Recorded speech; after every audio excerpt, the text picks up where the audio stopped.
Chapter 8:16. Empress. Emingzu was stunned at first. She didn't understand what he meant, but then she understood. She glanced at him again and said, I think that Chief Chang's position is more suitable for you. How shameless. How long had she been an empress? She might not have learned anything else, but she learned the cold-bloodedness and ruthlessness of an emperor faster than anyone else. She didn't even look at who was the one who had been racking her brains, working day and night. It was fine if she didn't give her the title of empress, but for her own selfish desires, she actually wanted her to be a eunuch? Putting others aside, what would old man Chang think? He had worked hard all his life, but in the end he didn't even have the position of Chief Chang. The emperor was heartless. The emperor was heartless. The proud Lolita ran over from the front and asked, Sir, what happened to Her Majesty? Her Majesty is fine. Li Yi shook his head and asked, the class hasn't ended yet. Why did you run over? I've already learned the things taught in class. I saw Sir and Royal Sister here, so I ran over. The proud Lolita looked at Li Yi and asked, Sir, when is Sister going to have a baby? Sister? Li Yi looked at Emingzu. I am not Royal Sister. The proud Lolita shook his arm and said, It's Sister Rui. Li Yi pinched her face and said, You have to call her mistress. The proud Lolita pouted stubbornly and said, It's Sister Rui. Up to you, up to you. Li Yi waved his hand and said, There's less than 2 months left. Why are you asking? I'm just asking. The proud Lolita raised her head and calculated. Then she said with a smile, Sir, continue talking to Royal Sister. I'm going to play. They were friends, and he had done so much for her behind her back. In the end, she was not even conferred the title of Empress. What else was there to say? Li Yi sat up on the lawn and said, Wait a moment, I'm leaving too. Okay. The Tsundere Lolita held Li Yi's hand and asked, Imperial Father said that we're going to eat barbecue in Furong Garden today. Is that true? A girl's mind was really hard to guess. A few days ago, she was still wearing a white palace dress, looking delicate and reserved, but today she had returned to her original self. Li Yi sighed, nodded and said, Yes, but it will be in the afternoon. Let's go fishing first and roast it later. I'll go get the fishing rod. The Tsundere Lolita nodded excitedly, and quickly ran towards a row of houses in front of the academy. As the most tyrannical princess in the imperial palace, she naturally snatched a room that she fancied. Although she didn't usually live there, it was convenient to use it to store things. Ever since His Majesty had suspended court and let the eldest princess act as his representative, most of the officials in court found it difficult to see His Majesty, who spent his days cultivating in Furong Garden.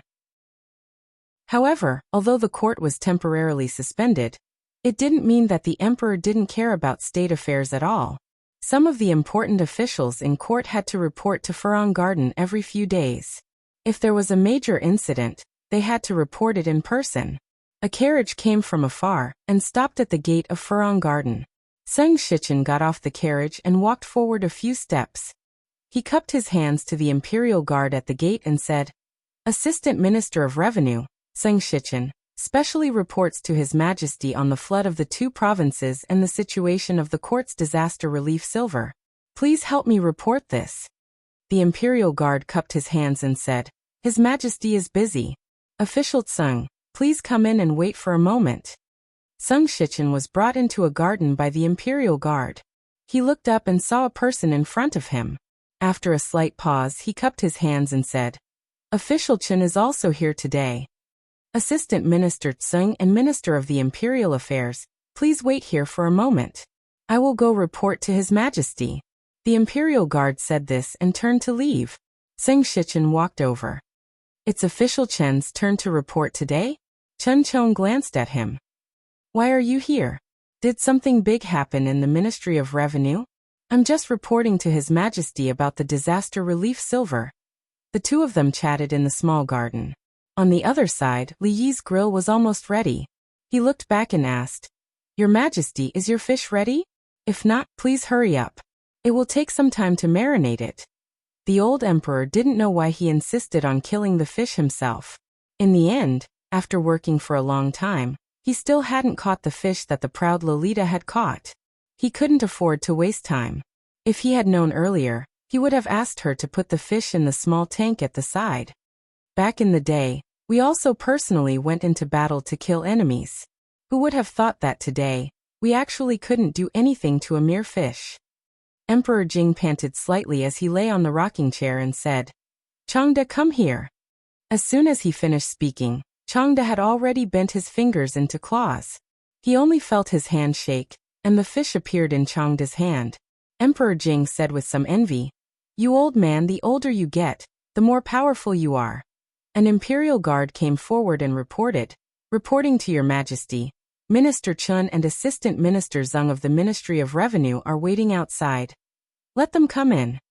Emperor Jing waved his hand. As if thinking of something, he added, "Changde, bring them here personally." After Changde left, he looked around. Li Yi was setting up the grill while Yongning was passing bricks and tiles. On the other side, Shanning was directing Prince Jean to skewer the meat and vegetables on bamboo sticks. For the time being, no one was paying attention to this side. He quietly got up from the rocking chair and walked to the stone table on the other side. He picked up the wine pot and carefully poured a cup. Just as he brought it to his mouth, a thunderous voice suddenly exploded in his ears. "Shut up."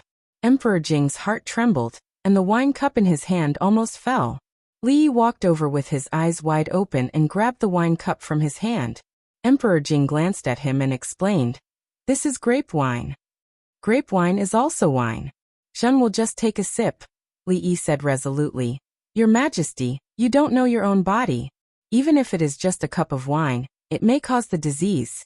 A small sip, really just a small sip. I have not drunk wine for more than a year." "Not even a sip?" Li Yi waved to the back and said, "Shanning, come over and take the wine pot away." The proud Lolita knew that her father could not drink, so no matter how Emperor Jing looked at her, she held the wine pot tightly and did not let go. There was no hope of breaking through from his daughter. Emperor Jing looked at Li Yi and said angrily, "Marquis of Chang'an County Li Yi, Zhen orders you to hand over that bottle of grape wine." Li Yi looked at him and said lightly, "If your Majesty insists on doing this, then don't blame me for disrespecting the imperial decree." The two looked at each other, and neither retreated. A little further away, Sing Shichen and Chen Chong stood there in a daze, not daring to breathe. Forget it, forget it. If you don't want to drink, then don't drink. Zhen has drunk all kinds of wine. Isn't it just a cup of grape wine? Zhen doesn't care. After a while, Emperor Jing reluctantly looked at the grape wine in Shanning's arms and lay back on the rocking chair. He pointed to Chen Chong and Seng Shichen standing there and said, "You two come over and talk."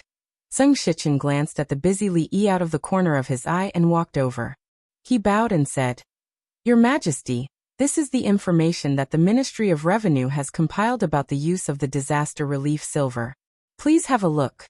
When Seng Shichen spoke, Chen Chong, who was standing quietly to the side, tilted his head slightly and looked in that direction. The scene just now still remained in his mind. At this moment, a certain thought in his heart wavered again. Chapter 8:17. Lord Chun, Lord Sung. Aren't you going to have a skewer? Li Yi held 2 skewers of chicken wings in his hand, and waved his hand when Chen Chong and Sing Shichen walked past him. How could I trouble County Marquis Li to cook personally? Please excuse me. Even though they had swallowed a lot of saliva because of the smell of meat when they were reporting to His Majesty, Sung Shichen and Chen Chong still cupped their fists in fear and left quickly. What a joke. His Majesty had just asked for a skewer of chicken wings, and was refused by him. What would His Majesty think if the two of them dared to reach out now? Hypocrites. Li Yi glanced at the two who were running away. What did they mean by, "I wouldn't dare to trouble you"? They made it sound as if they had never troubled you before. One said in front of him, another said in front of the old emperor. I won't give it to them. Come, one for each of you.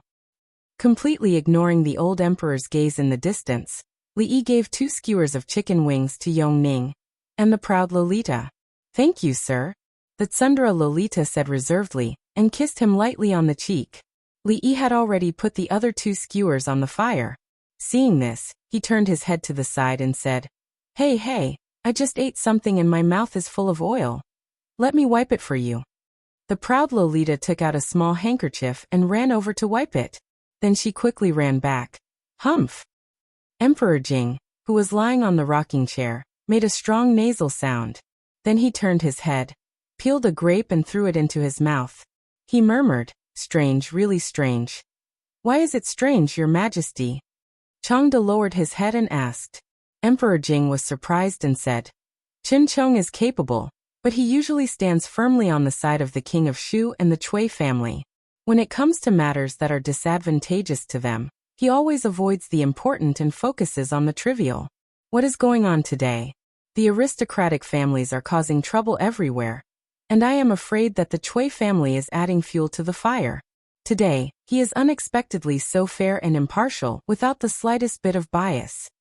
As an important official of the imperial court, it is my duty to uphold justice and not be biased. Why does Your Majesty say this?" Emperor Jing snorted coldly and said, "I'm afraid that most people in the imperial court do not think as clearly as you." After peeling another grape, he said, "Speaking of which, these aristocratic clans have joined forces to rebel this time. The establishment of the academy has encountered great local obstacles. The capital is too far away, so the government decrees have been weakened. Go and call Li Yi over." Li Yi handed over the responsibility of barbecuing to Li Han. He then washed his hands and walked over. Seeing that Jing Emperor was eating grapes one by one, he nodded and said, "Grape wine and grape, there is only a difference of one word, but there is not much difference. Your Majesty should not drink wine, so it is good to eat more grapes." After he finished speaking, he reached out and took the grapes that Jing Di threw over. Needless to say, these tribute grapes were indeed much sweeter than those outside. Emperor Jing looked at him and asked, "The aristocratic families are now united. You want Emingzu to edit the clan records. According to this method, the status of all the old aristocratic families will be different. Won't it cause a greater backlash?" "I did not say all of them."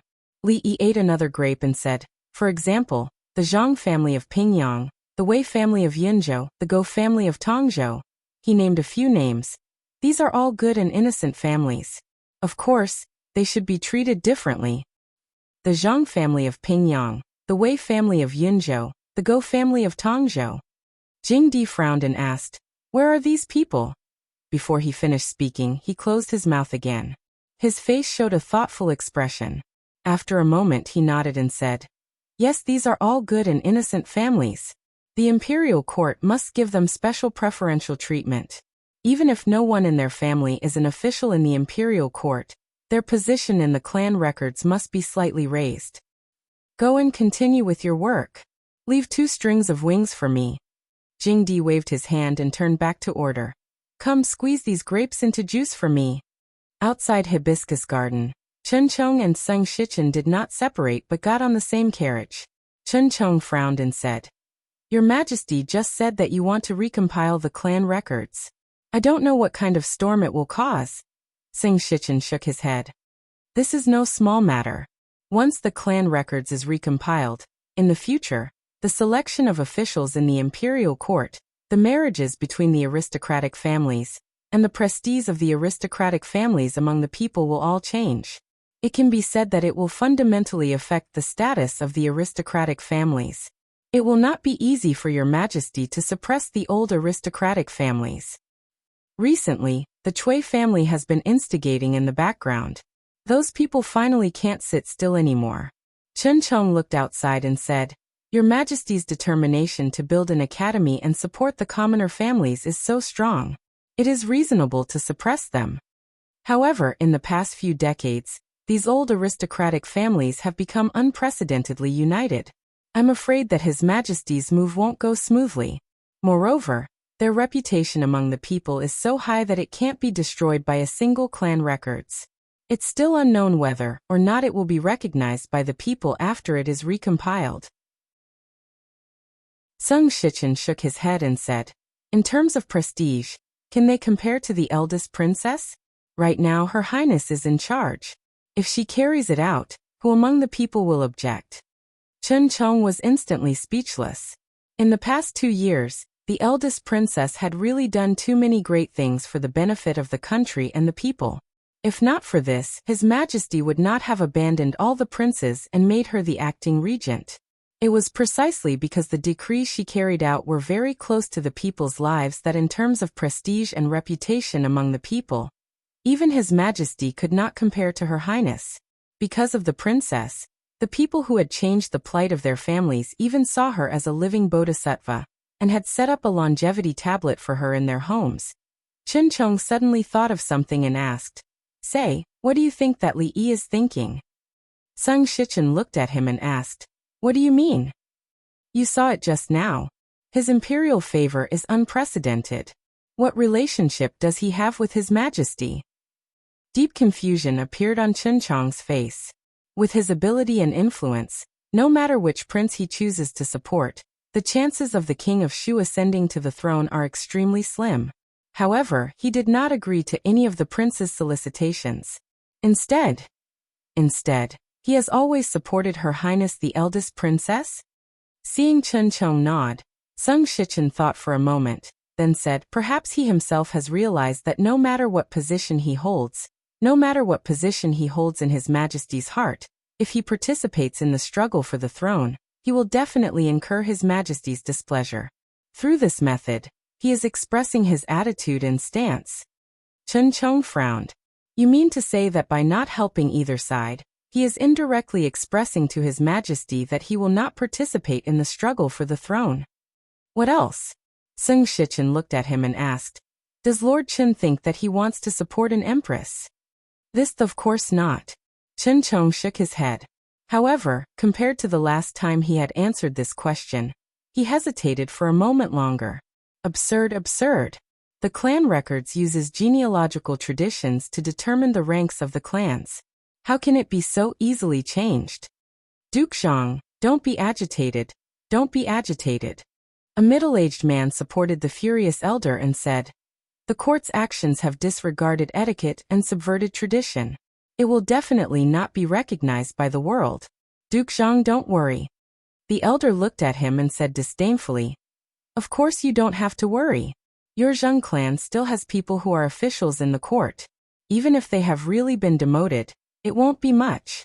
My Pingyang Zhang clan has been demoted by 2 whole ranks." Hearing this, the middle-aged man thought for a moment and said no more. This elder of the Pingyang Zhang clan was right. The Zhang clan was not like the Zhang family. The Zhang clan still had people who were officials in the court. Even if the clan records were rearranged, the position of the Zhang clan would not change too much. As for the Zhang family that had no one in the court, who cared? Preposterous. If this is the case, how can there be any etiquette? Another person angrily slammed the table. The person beside him also had a gloomy expression. The division of clans has existed since ancient times. How can it be changed so easily? Like the Pingyang Zhang clan, the Wei clan of Yunzhou and the Go clan of Tongzhou were also the 2 clans that had suffered the most in the editing of the clan records. After Wei Fang and Go Su finished speaking, the hall became even more rowdy. However, it was impossible to know what everyone was thinking in their hearts. Although there were many clans like the Zhang clan, the Wei clan, and the Go clan that had suffered in this incident, there were also some clans that, due to various reasons, not only did their status not suffer, they even improved. In the future, their prestige and fame would probably be even greater. This was a good thing. After expressing deep sympathy for the Zhang clan, the Wei clan, and the other clans, when they returned to their clans, they still had to celebrate. Chapter 8:18. The matter of revising the clan records had been announced for a long time. Naturally, it wasn't something that could be done in a short period of time if they wanted to rearrange all the noble clans of the Jing kingdom. However, the revision this time was not to completely overturn the original rankings. Instead, it was to make some changes to the original foundation. The grand scholars from the Ministry of Rites and the Hongwen Library were overseeing the revision. Within half a month, they had almost completed it. A person hurried in from outside and placed a booklet on the table. He said, "This is the first draft that I brought from the Ministry of Rites. Everyone take a look at it as soon as possible. You must return it by today. I want to see how they will rank the clan records." The old man surnamed Zhang snorted coldly and picked up the booklet. If the Pingyang Zhang clan were to follow the rankings announced to the public, they would be demoted by 2 ranks. This would be a great humiliation to the entire clan. In the future, how would the name of the Pingyang Zhang clan be trusted by others? However, when he picked up the booklet and flipped through it, his beard trembled, and he put it down again. I still have some matters to attend to today. I'll take my leave first. Seeing the old man surnamed Zhang put down the booklet and immediately turned to leave, the crowd was not surprised at all. The Pingyang Zhang clan had suffered a heavy loss this time. After seeing the results, they were already extremely angry and did not want to stay here any longer. Let me see. Wei Fong and Go Su, who were the closest to the booklet, went over and flipped through 2 pages with sullen expressions. After seeing their clan's name, they looked at each other and were stunned. The representative of the Yunzhou Wei clan closed the booklet, pursed his lips, and coughed lightly. I suddenly remembered that I have some matters to attend to at home. I'll take my leave first. The man named Go Su, who represented the Tongzhou Go clan, chased after him. Brother Wei, don't worry. I'll go with you. Someone flipped through the booklet doubtfully and murmured. What's wrong with these 3 people? Even if they're really ranked at the bottom, aren't there so many people who have suffered the same fate as them? Not long after the words left his mouth, he stopped abruptly. The Pingyang Zhang clan, the Yunzhou Wei clan, the Tongzhou Go clan. The rankings of these 3 clans were not as low as they had expected. Instead, they were higher than the clans of most of the people present.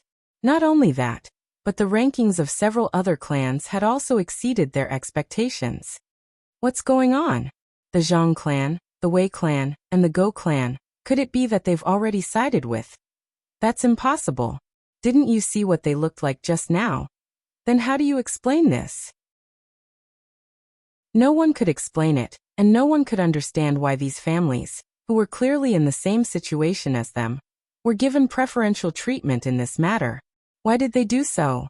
Although this ranking did not determine the rise and fall of the aristocratic families, the impact on them could not be ignored.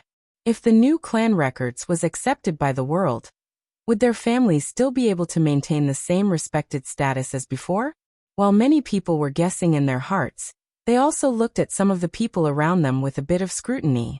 On the surface, he seemed to be on the same boat as them. But who knew what he had done behind their backs?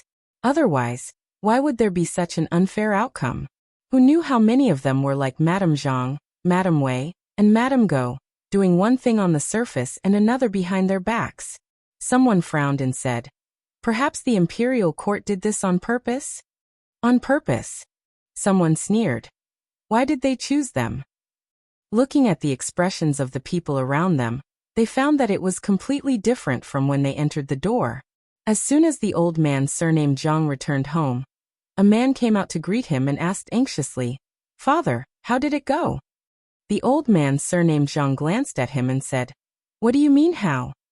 The man said anxiously, "The clan records, our Zhang family." The old man surnamed Zhang waved his hand and said, "Go and make arrangements for the big banquet in the mansion tonight. Ask them all to come back. No one is missing." Ah. The man looked at him with a puzzled expression. Oh yes. The old man surnamed Zhang thought of something and waved his hand and said, "The land that the academy uses in Pingyang, donate it all."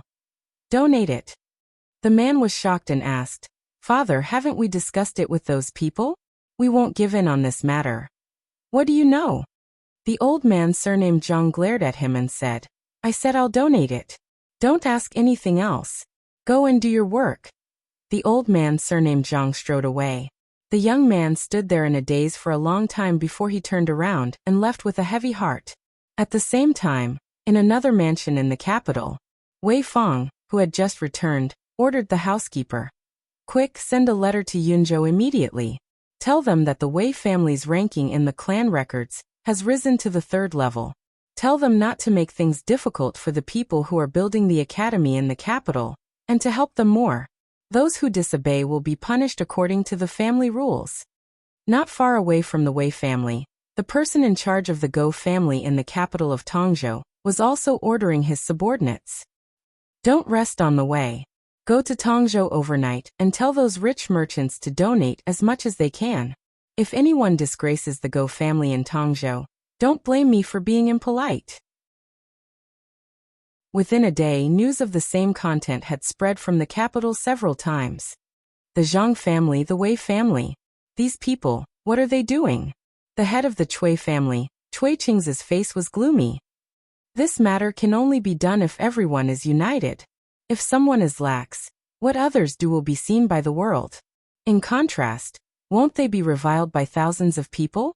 Cui Qinghe, the second in command of the Cui family, shook his head and said, "It's not just a matter of the Zhang family and the Wei family. This time, the revision of the clan records, His Majesty's attitude is completely unpredictable. At this time, the final ranking has not been decided, and the big families are suspicious of each other. Some people have even taken the initiative to express goodwill to the imperial court. This time it's our negligence. This is the simplest trick to sow discord. I don't believe that they can't see through it. Will it work?" The eldest princess looked at Li Yi and asked with a frown. "So what if they see through it? So what if they can't see through it?" Li Yi took out a small bamboo basket from the kitchen, took out a washed apple, and handed it to Yong Ning. "Shaning, Xiaohuan, Duanwu, come and eat an apple." Xiaohuan was playing with the two girls in the yard. Li Yi waved to them and gave each of them an apple. The apple sent by the Wang family had thin skin and thick flesh. It was sweet and delicious. The taste was very good. He took out the last apple from the basket and took a bite. Only then did he see the eldest princess raise her hand and hand it over. He asked in surprise, "Do you want it too?" "No." Emingzi glared at him, slightly angry in her heart. "You see, the principle is the same. Xiaohuan and the others can eat the apple, but you can't, so you're unhappy. Because what they can't eat is not only the apple." Li Yi looked at her, divided the apple into two, and handed her the unbitten half. He said, "So the reason is not important, the process is not important, the result is important." Emingzi took a bite of the apple and thought about it. Li Yi held the half of the apple in his hand and looked at it over and over again. He didn't find the bite mark. He raised his head and said embarrassedly, "Sorry, I gave it to the wrong person, can you?" He found that the half of the apple in her hand already had a bite mark. He waved his hand and said with some disdain, forget it, I don't want it." Chapter 819. Let me tell you, when it comes to apples, the Wang families are the best. Li Yi nibbled on the apple with 2 bites missing, handed over a letter, and said, "The Zhang family of Pingyang, the Go family of Tongzhou, the Wei family of Yinzhou. These families have already sent back fast horses. This time, the imperial court has given them enough preferential treatment. I think they should know what to do. As for the others, there's nothing to worry about. The Zhang clan and the Wei clan have a very delicate position among the major clans. Without them, they won't be able to hold their own.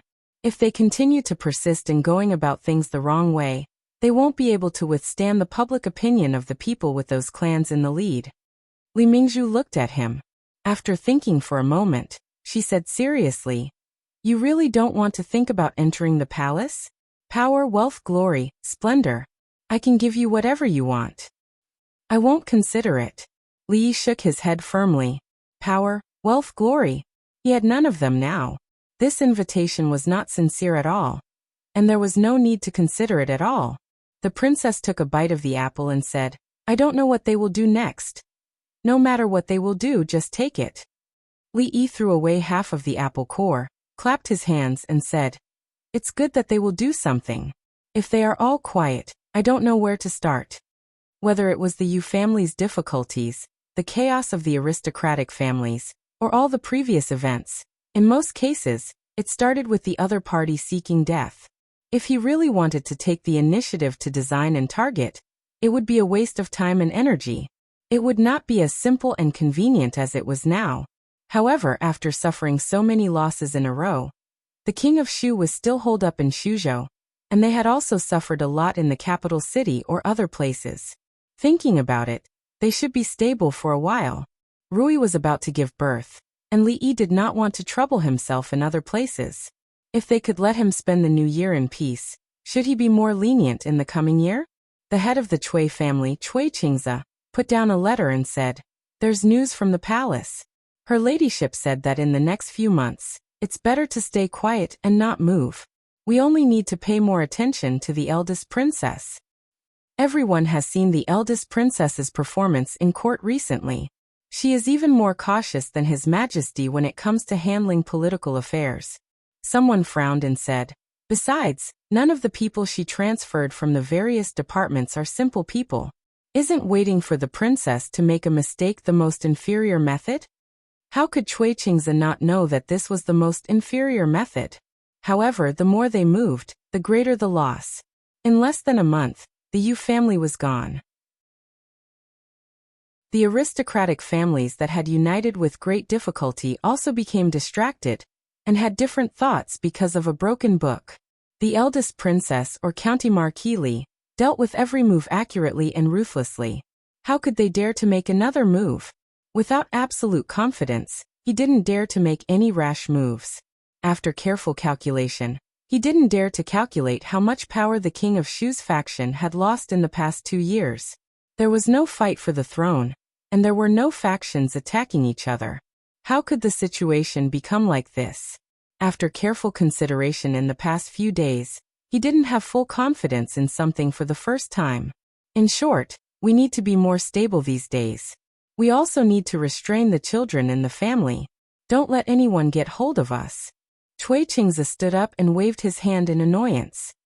Let's call it a day. As the head of the Cui family spoke, everyone in the hall stood up and took their leave. When walking out of the Cui mansion, Sung Shichen paused and said, Brother Chen, are you going to Willow Lane today? Same way. Chun Chong stepped out of the gate of the Cui mansion and nodded slightly. Watching the two figures go away, someone finally couldn't help asking in confusion. When did the Zeng family and the Chen family become so close? I've never heard of any other contact between the two families. It's really strange. Everyone was puzzled, but they didn't pay too much attention to it. After all, the two families belonged to the King of Shu's faction. Even if there really was some unusual contact, it wasn't something inexplicable. It was still the tea house in Willow Lane. Sung Shichen took out a piece of paper from his sleeve and handed it to Chun Chong. I've organized this.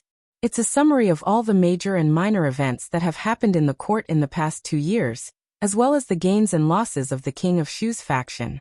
Brother Chen, why don't you take a look? Chun Chong glanced at him before looking at the paper in his hand. The Cui family's decades of planning in the court has been mostly destroyed in the past 2 years.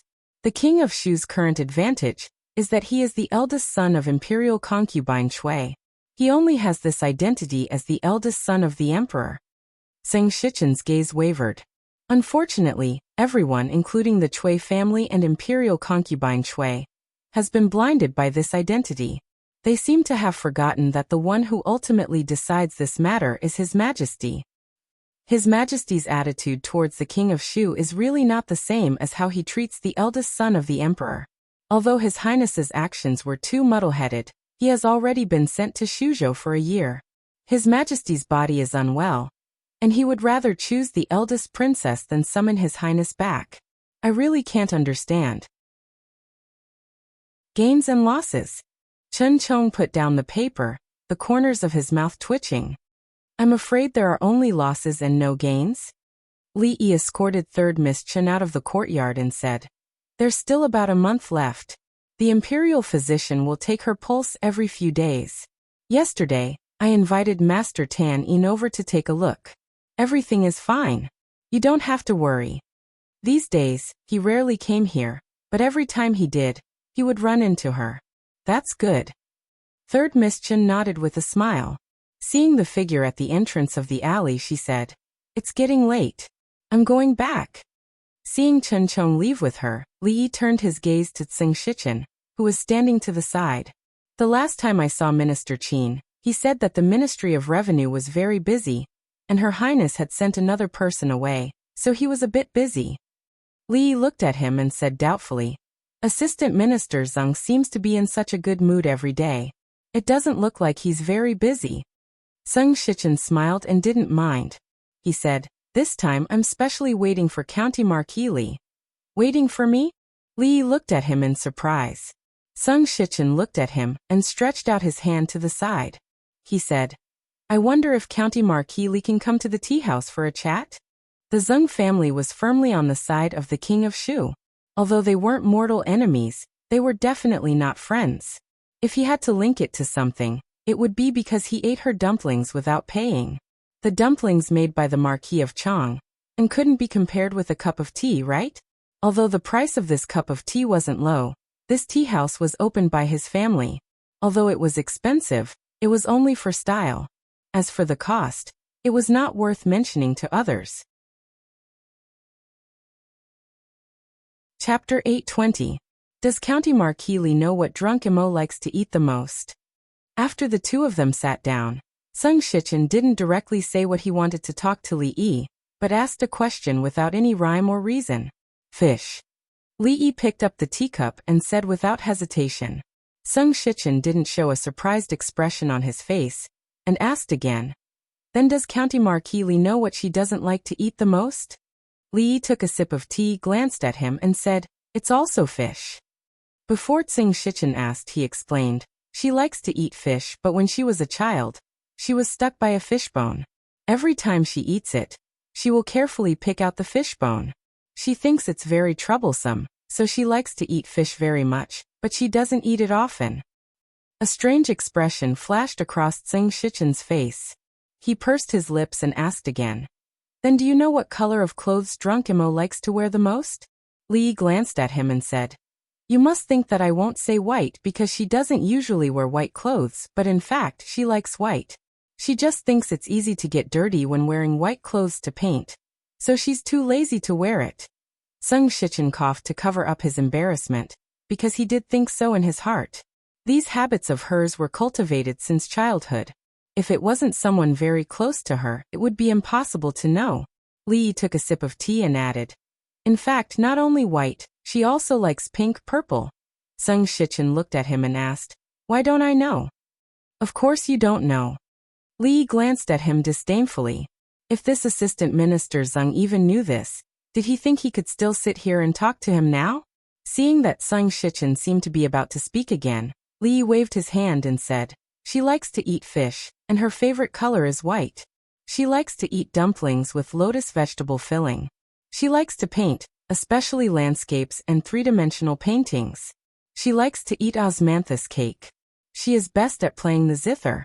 She likes me the most, and she is most afraid of thunder and the dark.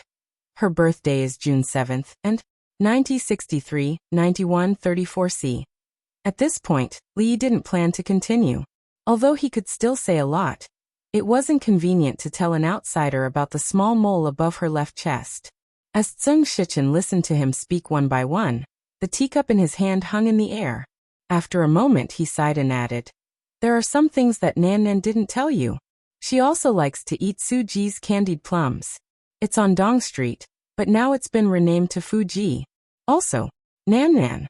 Li Yi was startled and asked, who is Nan Nan? Sung Shichen glanced at him and said, little darling is Drunken Mo's nickname. Don't you know? Nan Nan. And continue.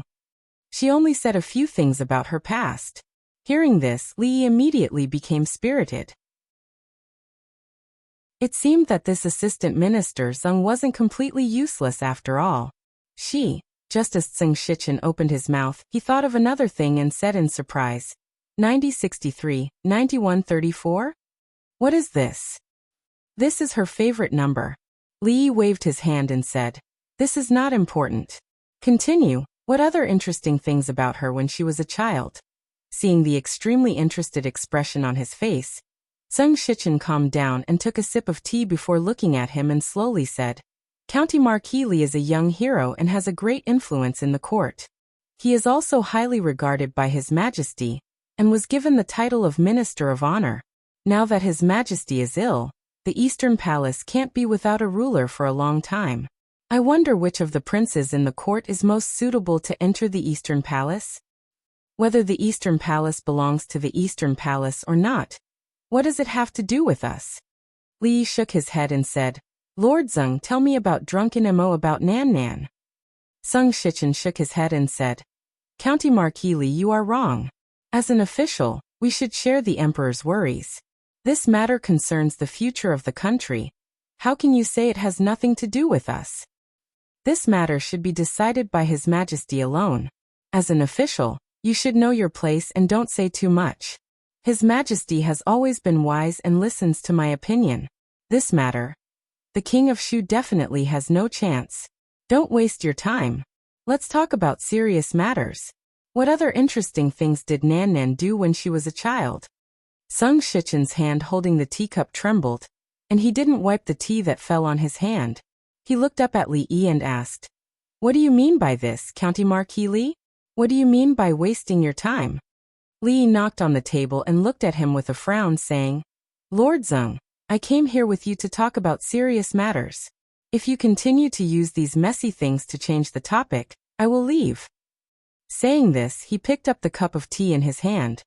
"Messy things," Sung Shichen murmured. The appointment of the Eastern Palace was related to the rise and fall of the country.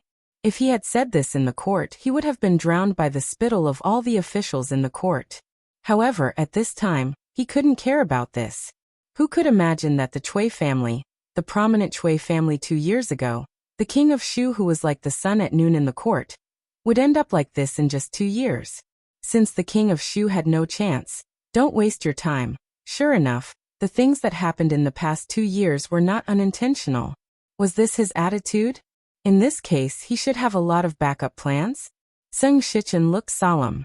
Although he knew he shouldn't ask this question, he couldn't help but ask, "May I ask, County Marquis Li, who do you think is more suitable to sit in the Eastern Palace?" Clang. Li Yi put the teacup heavily on the table, looked at Sung Shichen and said lightly, "Lord Zeng, you are off the topic." Sung Shichen stared at him for a long time, nodded and said, Nan Nan didn't tell you these things?" Li Yi glanced at him and said, "How could she tell me?" "Since Nan Nan didn't tell you," Sung Shichen smiled and said, "then I can't tell you, Pa." Li Yi slapped the table and said angrily, "Surname Zeng, you fool me." Sung Shichen cupped his hands and said, "Thank you for doing me a favor today, County Marquis Li." Li Yi narrowed his eyes and looked at him asking, "Recently, the Ministry of Revenue should have some old accounts to settle, right?" Sung Shichen didn't know why he brought up this matter, nodded and said, "This matter is indeed my responsibility." Since it is Assistant Minister Zheng's responsibility, then it is easy. Li Yi nodded and said, "This account has been urgently pressed by the Imperial Court. It has already been a few days, but there has been no movement at all. Assistant Minister Zheng still has the free time to drink tea here and slack off. If there is no result before tomorrow, it is not too much to hit you, the person in charge, with dozens of planks, right?" Sung Shichen smiled and said, "County Marquis Li can manage the academy, but can you manage our Ministry of Revenue?" "Can't manage?" After smiling, Li Yi didn't say anything else and directly turned to leave. Seeing the smile on Li Yi's face, Sung Shichen finally realized something. His heart shook and he immediately said, "Wait, County Marquis Li, wait." He hurried downstairs and didn't see Li Yi, but was stopped by the teahouse waiter. "Customer, you haven't paid the bill." Sung Shichen hurriedly took out his money bag and asked, "How much?" The waiter chuckled and said, 100 taels of silver. Sung Shichen had already taken out a few pieces of silver. Hearing this, he raised his head and looked at the waiter in disbelief, asking, "What?" This official only wanted a pot of tea, and it cost 100 taels of silver. Although the Zeng clan was considered a wealthy clan, they weren't so extravagant as to charge 100 taels of silver for a cup of tea. Under normal circumstances, this was the entire clan's monthly expenses. No. That pot of tea only costs 1 tael of silver."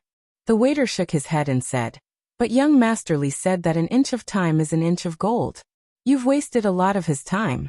Seeing that we're acquaintances, the friendship price is 99 taels. Chapter 821. You dare to charge 100 taels of silver for a pot of tea? Did County Marquis Li forget that I am also an assistant minister of the Ministry of Revenue? Of course, he didn't have 100 taels of silver. Sung Shichen threw the money bag to the waiter and hurried out. He looked at the figure in front of him and snorted coldly. Li Yi turned his head and asked, "So what if you are an assistant minister of the Ministry of Revenue? Can an assistant minister of the Ministry of Revenue leave early all day, slack off, and drink tea without paying? Sung Shichen looked back and said, if I pursue this matter, this tea house will not be open tomorrow. That's good. I don't need to be merciful. Master Tsung, remember to wear thicker clothes tomorrow. I don't know how your body is. Can you still threaten me like today after being flogged a few hundred times? Li smiled indifferently and turned to walk into the yard. Wait. Sung Shichen's expression changed. He quickly walked up and stood still. After thinking for a moment he said, I still have a few words to say to Master Li. Li waved his hand. No hurry. I will go in and say a few words. You stay here and don't move. If you have anything to say, wait until I come out. Hey Li, why are you back again? Xiao Chui squatted in the corridor and rubbed a small doo-doo in the wooden basin. Seeing Li Yi come in, she hurriedly hid the wooden basin behind her and raised her head to ask. Li Yi glanced around nonchalantly and asked, where is your young lady? Young lady is in the studio. She quickly replied and moved her body to protect the wooden basin behind her. Watching Li Yi walk in, she picked up the wooden basin and ran to the back of the house like a gust of wind. Inside the studio, Zheng Zimo was bending over the table to paint. At this time she was painting a key part. Hearing the noise at the door, she didn't look up and said, Xiao Chui, you are done washing. Help me massage my waist. Li Yi was a little surprised. Although some things had been said, the current relationship between the two was still very pure. Other than the accidental holding of hands, hugging, kissing, seeing her change her clothes, showering, there didn't seem to be anything else, right? To be honest, they hadn't even held hands under normal circumstances. What are you waiting for? Hurry up and come over. I've been standing here for so long. I'm so sore. Li nodded in a daze. He slowly walked over, stood behind her, and placed his hands on her waist. She had a strong foundation in dancing since she was young. She would also deliberately do some plastic exercises, so the tightness and delicacy of her slender waist could be felt through her clothes. Li Yi was only absent-minded for a moment before he focused his mind and started massaging. She usually painted standing up. After a long time, parts like her waist and shoulders would be very uncomfortable. After this busy period, he should teach her some basic martial arts.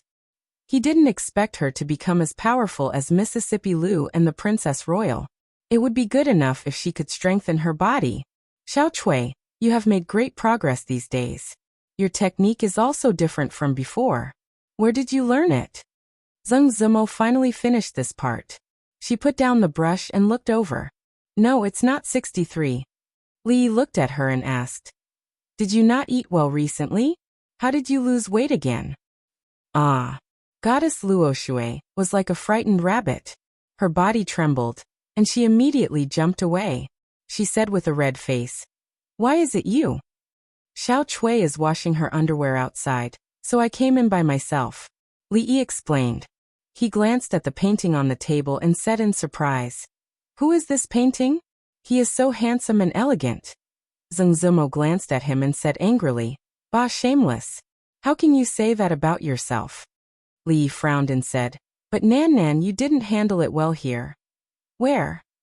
Speaking of the painting, she became serious. She walked over again and looked at the painting on the table. However, the next moment, she raised her head and looked at him in disbelief. She asked, What did you just say? Li pointed to the painting on the table and said, I said that you didn't handle it well here. She looked at Li Yi in confusion, thinking that she had heard wrong. She lowered her head again and asked, what's wrong? Here should be more angular to match the handsome. Li Yi pointed to a certain outline of the person's face in the painting, then shook his head and said, but this is not a problem with your painting skills. After all, Nan Nan, you are best at landscape painting. How did you know? Zheng Zimo took a few steps back and looked at him with a blushing face. She had long forgotten about the problem of painting skills. This was her pet name. To be precise, it should be a baby name. As far as she could remember, there were only 2 or 3 people who called her by this name, except for her parents. Li Yi asked in surprise, what, Nan Nan? Don't say it. What's wrong with Nan Nan? Don't call me that. Why nan nan nan nan. It sounds nice. Ah Xiao Chui, come quickly help me shut his mouth. Seeing Li Yi coming out of the yard, Seng Shichen, who was standing in place, asked in surprise, County Marquis Li, what happened to your face? Nothing. If you have anything to say it now. Xiao Chui, that silly girl, didn't know how to behave properly when she was playing. She made threatening gestures and pushed him down on the bed. The two of them were weak, and he couldn't really fight with them. As a result, his face was rubbed red and smeared with a little paint. It took a long time to wash it clean. When Seng Shichen walked out of the alley side by side with him, he stopped and turned to look at him, asking, You? How far have you gone? Li Yi knew what he was asking. He looked at him and didn't speak. It seems that I asked too much. A hint of understanding appeared on Seng Shichen's face. After shaking his head, he said solemnly, Zimo has suffered a lot in the past 10 years. It wasn't easy for her to get to where she is today. Treat her well, and don't let her suffer again in the future. I will definitely treat her well, and not let her suffer again. There is no need to wait until the future. Li Yi glanced at Seng Shichen and said, On the contrary, Assistant Minister Zeng and your Zeng family, please don't do anything unnecessary.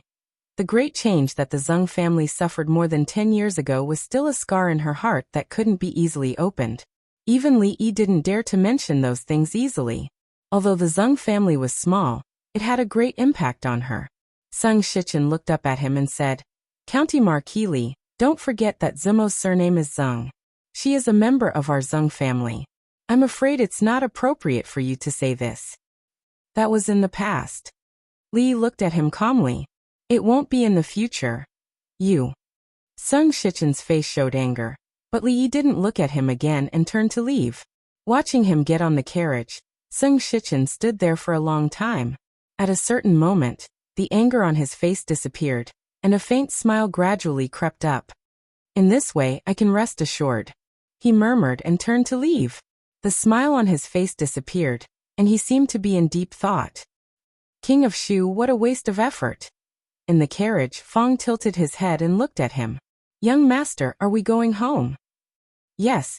Li thought for a moment and said, Let's go to Dong Street first. Go to Dong Street?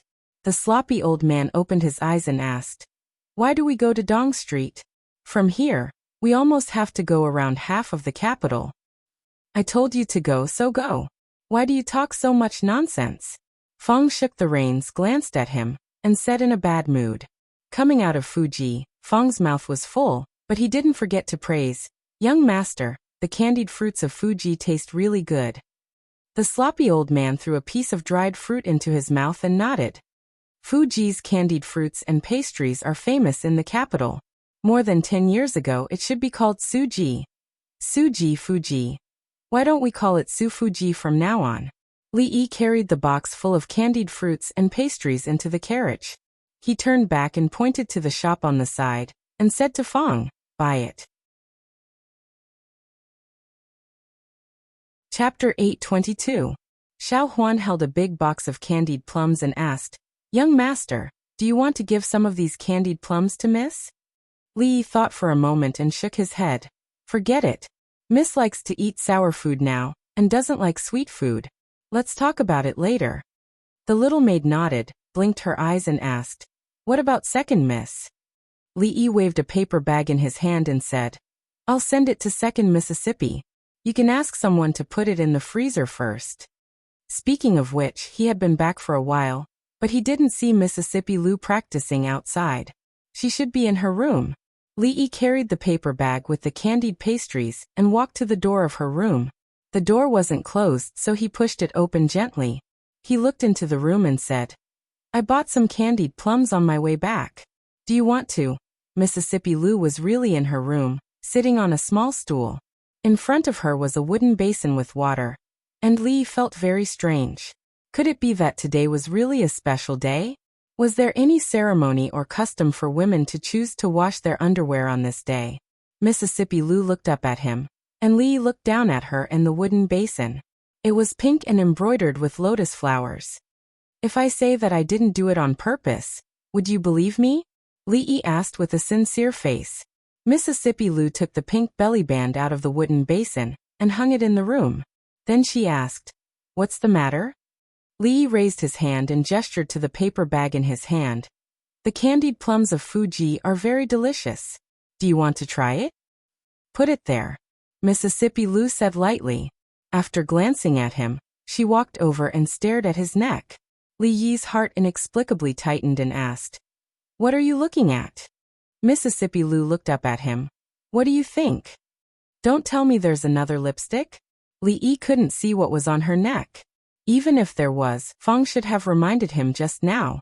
However, looking at her expression, he still said with some uncertainty, "I remember that I washed it many times just now. It should be nothing. Don't worry, there are no lipstick marks." Mississippi Lu shook her head and reached out to help him tidy up his collar. Then she looked up and asked, "Why are you washing your neck for no reason?" Li looked around and murmured, "Even if it's for no reason, I still have to pay attention to my hygiene. There's no law in the Jing Kingdom that forbids washing one's neck for no reason. Oh, by the way, your lip gloss looks good today. Where can I buy it?" "Hey ears, don't twist your ears." Fuji had become Su Fuji. This process was not complicated at all. For the Currently family, anything that could be solved with money would not be complicated at all. Li Yi sat in the yard eating the free candied plums. His ears were still aching, but he always felt that Mississippi Lu had become much gentler recently. Although he was influenced by the company he kept with Rui for a long time, it was normal for the female Tyrannosaurus to become a little sheep. However, the effects of the influence of the past 10 years were not reflected in just a few months.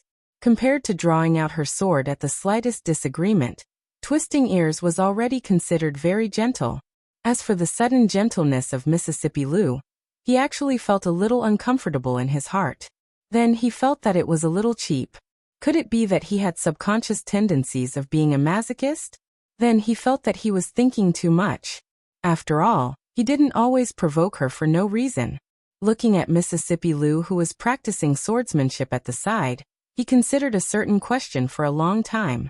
Finally, he couldn't help but ask, "Rui, do you think that sky blue suits you better than pink?" Li rubbed his ears again. It turned out that Mississippi Lu might not like sky blue. Although Li felt that the new sky blue dress from clothing shop was good, it had been more than a month since he gave it to her, and he had never seen her wear it. The 4 female doctors are all carefully selected, and they are also the most outstanding among all the female doctors. They have a clean background, and each of them has the experience of delivering more than 100 babies, so there won't be any problem in dealing with emergencies. Emingzu said, then looked at him and said, "If you have any other requests, just tell me." Li shook his head and said, "You know Rui. Her body isn't weak, so there shouldn't be any problems. Instead, you should pay more attention to Shizafai." Rui and Shizafai's birth date was very close, so it was still unknown who gave birth. Li Xian wasn't too worried. He said, "The imperial physician and great master Tan Yin have been invited to the palace by her ladyship. They take Qin Er's pulse several times a day, so there shouldn't be any problems." Finishing, he looked at Emingzu and asked, Don't you feel the slightest discomfort in your heart?" "Why would I feel discomfort?" Emingzu looked at him and asked in confusion. Li Xian opened his mouth, then waved his hand after a moment. He said, "Forget it, I spoke too much." Li tilted his head and looked at Emingzu. He asked, "How are the matters in court recently?" Rui was doing well, and there was nothing for him to worry about. Although there was still some time before she was due to give birth, the family had already made all the necessary preparations. Even the confinement room had been built, and all the necessary facilities were available. In the dead of winter, the temperature outside would probably only be slightly above 0 degrees. There was a hot water circulation pipe in the room that had been tested many times, and was able to control the room temperature at a suitable temperature. Of course, after Li Xian had seen all the facilities in the house once, he had copied them all. Emingzu nodded and said, "In 2 months it will be the New Year's Day. The court has been peaceful and there hasn't been anything else." There wasn't anything else to this. Only the two of them understood the deeper meaning behind it. Li Yi was a little confused. Although he had only revealed a sentence to Tseng Shichen last time, he had already made his meaning very clear. At this point, there was indeed no need to hide some things. Although this would lead to a greater counterattack from King of Shu's faction, their counterattack had never been small. However, he didn't care. Only when they made a move could he think of countermeasures and eliminate the remaining forces of King of Shu's faction bit by bit. However, it had been nearly 2 months since he last saw Tsing Shichen, and there was no movement from the King of Shu at all. This didn't make sense. Was it because the King of Shu was waiting for his skills to cool down and make a big wave of trouble? Or because Tsing Shichen didn't tell them about it at all? The latter was unlikely. After all, the Zeng family had been tied to the King of Shu for so many years. If the King of Shu succeeded, he would be a subordinate of the emperor and have a bright future. He wouldn't betray the king at this time, would he? Whether Tsing Shichen had told him or not, there was no way to confirm. 2 months ago, he had been sent by the princess to another province on a business trip as punishment for slacking off and leaving work early. Recently, he had almost run through the provinces adjacent to Jingdo, and it would probably be a few days before he returned. The end of autumn, and the beginning of winter in the 3rd year of Jing, he couldn't be more normal. These days, the country was stable, the foreign enemies were temporarily resting, and there was no turmoil in the court. Especially since the Princess Royal Highness took charge of the government, the people lived in peace and praised the many decrees of the court. As a result, everyone almost forgot that during this period of time, standing at the top of the country was a woman. This peace and tranquility lasted until the 15th of November, because the night before, the first snow fell in the capital. When many people opened their doors in the morning, they found that there was a vast expanse of whiteness in front of them. And also because the night before, in the Marquis Mansion of Chang'an County, the young master of the Li family was born. Chapter 823. After a night of heavy snow, although it cleared up at dawn, the temperature still plummeted. Who knew how many people were caught off guard by this first snow? And because they didn't have any clothes to wear, they were so cold that they cried for their parents. In the Li family in the greenhouse, because the copper pipes close to the wall circulated hot water, after closing the door, they didn't feel cold at all. In the past, Xiaohuan would have run to the yard to make a snowman, but today, she just moved a small stool and sat in front of the bed, looking at the little eyes in the swaddling clothes. She had been looking for almost an hour, but she still couldn't get enough of it. After a while, she turned back and whispered, "Hee, his nose is like the son-in-law, and his eyes are like Miss." Nonsense, he didn't even open his eyes. Li Yi gently knocked on her head. Xiaohuan immediately retracted her head and whispered, "I saw him last night." As a person who had lived 2 lives, this was his first child. Naturally, Li Yi couldn't get enough of it, but he didn't think the child looked like anyone or not. A newborn child didn't even have eyes and eyebrows, so these things couldn't be seen. Sitting on the bed, Rui's face was a little pale. Giving birth was hard for women, and it was like walking through the gates of hell. Even a grandmaster was not much better than an ordinary person. She looked at the child, and a faint smile appeared on her slightly tired face. Then she sighed and said, "It's a pity that you like daughters." Although she said this, she didn't know how happy she was. Some ideas were deeply rooted here, and even Rui couldn't avoid them. Li Yi tucked her in and said, "It's okay, we can have more in the future. There will be daughters." Outsiders were not allowed in the confinement room. Although only Rui and Xiaohuan were here, hearing this, she couldn't help blushing. She changed the topic and said, "Husband, what do you think we should name him?" In fact, as early as a few months ago, Li Yi and she had prepared a few names, both boys and girls. Li Yi didn't name his children according to the Li family's genealogy, nor did he plan to name his children in this way. Originally, if he had a daughter, it would be good to call her Li Si or Li Muyi. For a boy, this name would be a bit feminine. Moreover, he was the eldest son of the Li family, so he naturally had to choose a more neutral name. There were already a few names that they could come up with, but the 2 of them had yet to decide which one to use. Li Xian? Li Yi repeated the name, then shook his head and said, "I feel like I've heard this name somewhere before. It's not good." Li Xiaoyao? He read another one and shook his head. "This won't do. This life is too bitter and rough. It's not good either. Li Bai, you're indeed suitable for the occasion, but I'm afraid that you won't be able to control it." Why don't we call him Dwainer? Rui thought for a while, then looked at him and said, he is the eldest son of the Li family. I hope that he can be a good person in the future and act according to the rules, so that he can be a good example to his younger brothers and sisters. Li Duan? Li Yi didn't want to give the child any cool name. Li Duan was actually not bad, but it sounded a bit short. The word short made him feel uncomfortable no matter how he heard it. A name is just a form of address. Although it is good to have a meaning, it has little to do with one's character or fate in the future. Li Yi thought for a while and said, if a name can represent fate, then isn't Rui too much of an advantage? As soon as he finished speaking, he was kicked lightly by Mississippi Lu. Li Yi looked at the swaddled child. Since Rui could bring it up, it meant that she liked the name very much. He nodded and said, Dwainer, Li Duan. And very good. I'll do as my wife says. The little servant girl looked at the child sleeping soundly in the swaddled clothes and said in a small voice, Dwainer, Dwainer, you have a name. You guys have been busy all night yesterday. Go and rest first. Last night, after the child was born, everyone in the manor didn't sleep well. Li Yi said to Xiao Huan and Mississippi Lu, then looked at Rui and said, you haven't slept since yesterday. Go and rest for a while. I'll deal with the matters outside. The greenhouse was so quiet and peaceful, but in fact, the outside had long been a boiling pot. Since last night, this place had become the focus of the entire capital, especially after the news that County Marquis Li had a son, and that both mother and son were safe spread out. Many officials and nobles in the capital couldn't sit still. The carriages and horses that came to congratulate and give gifts had long been lined up 2 streets away. The servant girls and servants of the Li Manor had all been mobilized. Just counting the rooms for storing gifts, they had already prepared 4 rooms.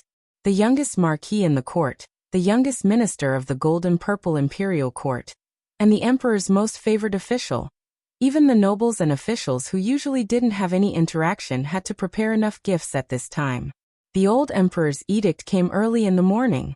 Other than bringing a lot of rewards, Rui's title of nobility was directly raised by 2 levels.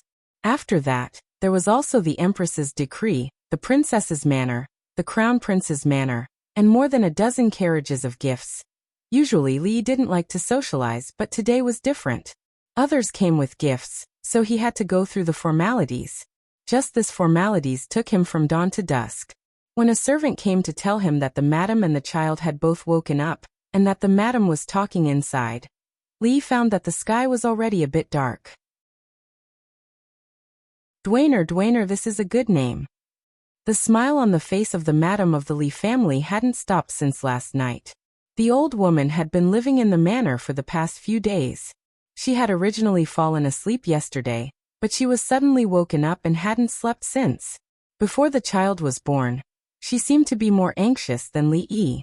After the child was born, she was busy inside and outside, sending letters outside one after another. Until now, she hadn't rested, but she seemed more energetic than anyone else. Although the other madam couldn't see, she was also sitting next to Rui's bed. At this moment, she was holding her hand and saying something. Li listened. It should be some precautions during the confinement period. In fact, he didn't need someone to teach him these things. He knew it better than anyone else originally. He wanted to persuade the 2 old people to go back and rest first, but seeing the situation in front of him, he felt that they probably wouldn't listen, so he quietly left. No matter what, his heart was still a little worried for so long that now, he could finally take a long breath of relief. Today, everyone in the manor was busy all day, so that only a passage was swept out of the courtyard.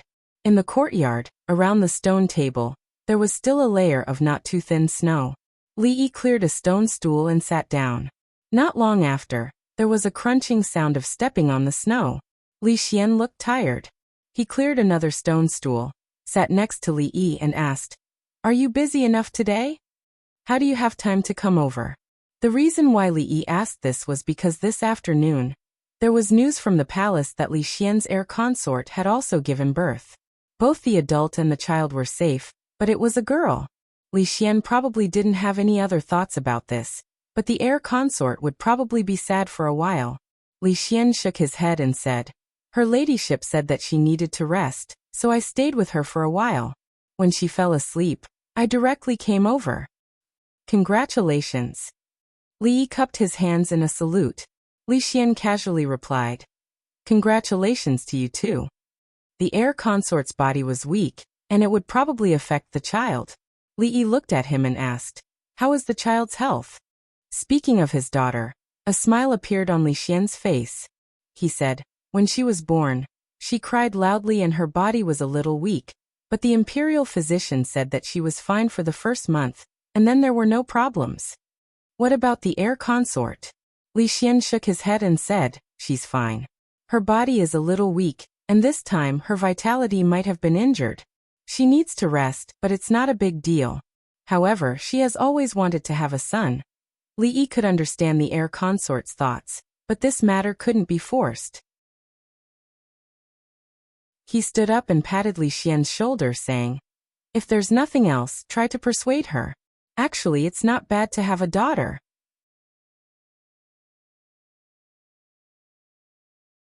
Chapter 824. It seems to be about the same as Brother Xian's child. I can't even tell if it's a boy or a girl. The proud lowly leaned against the window and looked around before saying, Sir, is it very painful to give birth? Yesterday, when Sister Cheener gave birth, she was outside. That heart-wrenching sound still made her heart tremble. Li nodded and said, yes, it hurts a lot. The proud lowly hesitated for a moment before asking, then, how painful is it? Does it hurt more than the last time I cut my hand while cutting vegetables? Last time when she was making soup for her father, she accidentally hurt her hand. At that time, those palace maids and eunuchs were all scared out of their wits, but she endured it and didn't let her father punish them. However, at that time, she also felt that it was the most painful thing she had ever experienced. Li looked inside the room and saw a large and small figure on the bed. His gaze softened as he nodded and said, it's 100 times, 1,000 times more painful than the pain of cutting your hand. 100 times, 1,000 times? The proud lowly, who had excellent math scores, naturally knew what this meant. Her face turned pale and she ran, shouting as she ran, then I won't give birth, I won't give birth. Li rubbed his hands and covered Yongning's ears, which were red from the cold. He carried her into a room, where a few of the Li residence's maids were busy. When he saw Li Yi enter, he immediately stood up. Seeing that they were about to stand up and bow, Li Yi waved his hand and said, no need, sit down. How's the progress? Replying to the marquis, it's almost done. Let me see. Li Yi took the things they were sewing from one of the maids, nodded and said, not bad, continue. Although this thing wasn't like Sophie's elastic body that wouldn't leak no matter how hard it was turned, the effect was definitely much better than the one that was commonly used now. It could also be considered an invention that benefited thousands of women. However, he didn't want to be called the father of XXX in the future, so it was better to inspire Li Xian. This could also be considered a new research project for the Academy of Sciences. Husband, what is this for? Rui leaned against the headboard, holding something in her hand. She looked at it over and over, and then asked Li Yi in confusion. This. Li Yi leaned over and whispered a few words in her ear. Ah. Hearing this, Rui immediately threw the things in her hands aside and said with a red face, this husband, how can you do this by yourself? They didn't do it by hand. They sewed it. Rui was a little anxious. In short, if this gets out, it will be very improper. What will they say about you? Li Yi waved his hand and said, don't tell anyone about this. In short, this is better than the previous one. It's just right for us to use now, but it's not done yet. I'll ask them to hurry up. When he walked out of the door with the semi-finished product, a voice came from beside him. Mississippi Lu leaned against the door, pointed at the thing in his hand and asked, what is this? You mean this? Li waved his hand and said, insoles. He looked at Mississippi Lu and said, it's cold, isn't it? My feet will be cold if I don't pad my shoes with something. Do you want it? I'll ask them to make a few pairs for you. Insoles? Mississippi Lu looked at him with a look of disbelief.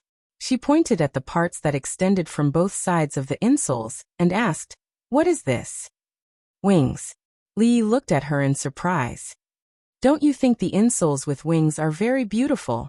Mississippi Lou stared at his eyes and asked, What on earth is this? Li looked at her and asked uncertainly, Insoles? Well, this is not an insole. She was not an outsider anyway. Li looked around and whispered a few words in her ear. Shameless. After listening, Mississippi Lou's face instantly turned red and she glared at him fiercely. Li looked at her. You're the one who asked. Can't you be reasonable? Pervert. You know the law. Shameless. Shameless. I said it just now. Shameless. She glared at Li again, snatched the thing from his hand, and walked quickly into the room. Hey, wait, I haven't told you how to use it. Mississippi Lou turned her head and looked at him calmly. She asked, You want to teach me? No. Li shook his head and said, The insoles haven't been sewn yet. It was a great merit that could benefit all women in the world, and be passed down for hundreds, or even thousands of generations as long as human beings did not evolve further. However, he was still scolded as shameless. In this world, there was really no law. However, in this world, there were two people he could not talk to. The Princess Royal was one, because she was the law. Mississippi Lou was the other, because the price of talking to her about the law was too high, and ordinary people could not afford it. Logically speaking, the Lee family had just added a child, so he should be very busy. According to etiquette, he should visit some people in person and report the good news in person. However, old Madam had already arranged all these for him. There was only one thing he needed to do, and that was to take care of Rui. Although her physique was far better than ordinary women, this kind of care was not only physical, but also spiritual. In terms of postpartum recovery, soup was indispensable. Li did not dare to say how good his cooking skills were, but in terms of soup making, he had definitely reached the level of a master. He was extraordinary and invincible in the world. Not long after entering the kitchen and placing the ingredients into the clay pot, a servant came to report that Minister Chen had come to visit. Although it was said that Minister Chen had come to visit, Li knew that this had nothing to do with Chen Chong. He had Xiao Huan look after the soup and quickly walked out.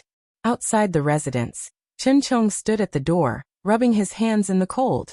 He did not forget to look back at the sedan and said, Miao Yu, it's cold outside. Don't come down yet. Seeing Li walk out, he reluctantly cupped his hands. County Marquis Li quickly walked past Chen Chong. When third Miss Chen came down from the sedan, he softly said, The ground is slippery, be careful. Then he frowned and looked back at Chen Chong. How do you take care of people? It's such a cold day, and you don't even prepare a fox fur coat. What are you thinking? Chen Chong still maintained his cupped hands gesture. Behind him, a servant girl had already taken out a fox fur coat from the sedan and draped it over third Miss Chen. It's so thin, can it keep out the cold? Can't you be more careful? Li glared at him again, then turned his head and said with a smile, Quickly go in, it's warm inside. Second master. Seeing second master still maintaining his cupped hands gesture, the Chen family servant could not help but remind him. Chen Chong closed his eyes and took a deep breath before opening them again. He calmly said, Go in. Walking side by side with third Miss Chen, she asked softly, There were too many people in the residence these past few days, so I did not come over. Is Rui well? Li smiled and nodded. Her body is recovering very well. And the child is also very well. When she reached the door of the room, she paused and shook her head. She just came from outside and is very cold. She can't stand these things the most right now. Let's sit in the greenhouse for a while before going over. Li thought for a moment, then nodded and said, The greenhouse is just next door. This way, please. Xiao Huan, bring some tea and pastries over. After staying in the greenhouse for 15 minutes, Li led her over again. After sending her into the room, he placed a hand on Chen Chong's shoulder. What are you going in for?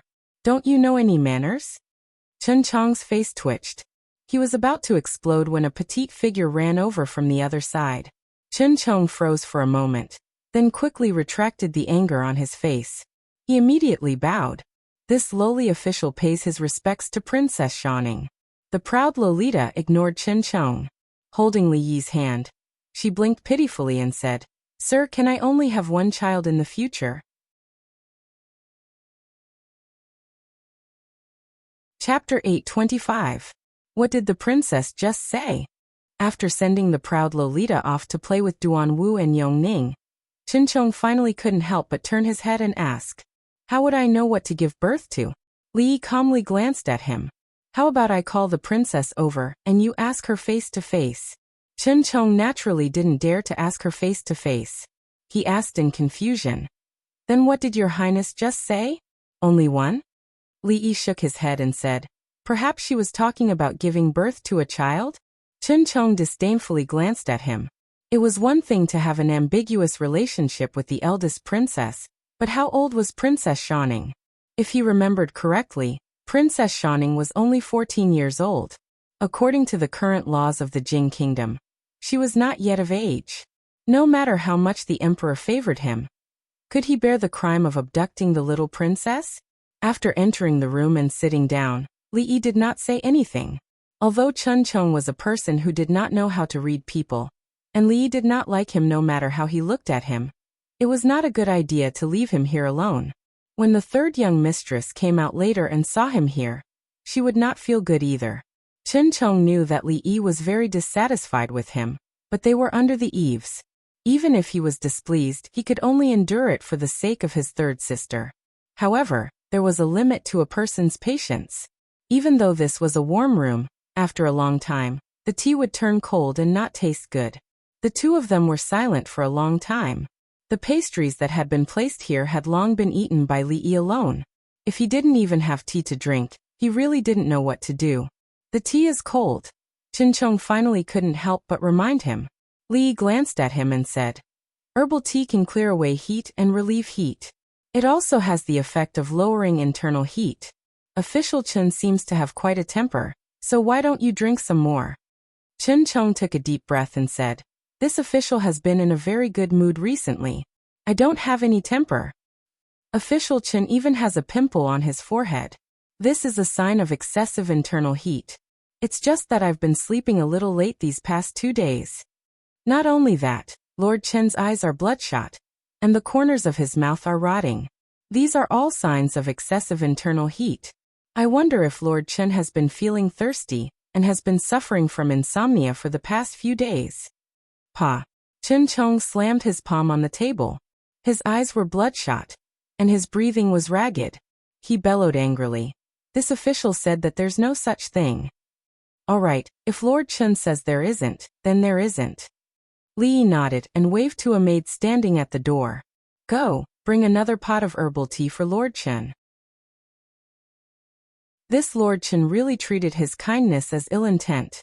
From his facial features, it was clear that he was suffering from excessive internal heat, but he still refused to admit that herbal tea was good for the body. Although the herbal tea of the Li family was not Jia Duo Bao or Wang Laoji, herbal tea sounded similar to cold tea, and the effect should not be much different, right? No matter what, the Li family was a wealthy family, and anyone who came was a guest. As the head of the clan, was it really necessary for him to be so stingy as to not even offer a cup of hot tea? Li shook his head and said, Lord Chen is busy with official business and overworked. It's not strange for these symptoms to appear. But although there are many official business, your health is equally important. Lord Chen should pay more attention. Compared to some people, he is indeed much busier. Chen Chong glanced at Li Yi and said, however, compared to some of his colleagues in court, he is still a little lacking. Assistant Minister Zeng of the Ministry of Revenue has been running around for the court these days, unable to enter his home. That is what is truly busy. Li nodded and said, who would have thought that Assistant Minister Zeng, who is usually lazy and lethargic, would really put his life on the line when it comes to work. He is truly a role model for our generation. His tone changed as he said, from Lord Chen's words, it seems that you have some complaints about this. I have long heard that Lord Chen and Assistant Minister Zeng are close friends. Could it be that Lord Chen thinks that the court is too harsh on Assistant Minister Zeng? In reality, what he had heard was not close friends. Previously, there had been rumors in court about the love affair between Minister Chen Chong and Assistant Minister Zeng Shichen of the Ministry of Revenue. It was not something that could be described with just close friends. Of course, even if the rumors were true and the two of them were gay, that was their private matter.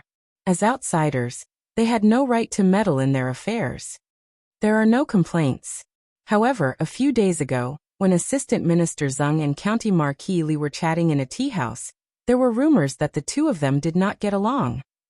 Chen Chong looked at Li Yi and seemed to be thinking of something. He opened his mouth and said, Assistant Minister Zeng works hard without complaint and is a pillar of the country. I hope that County Marquis Li will not be unable to distinguish between public and private affairs. Which rumors are these? Li shook his head and said, Why would I purposely make things difficult for an important official over such a small matter? Moreover, these matters are not something that I can casually make decisions on.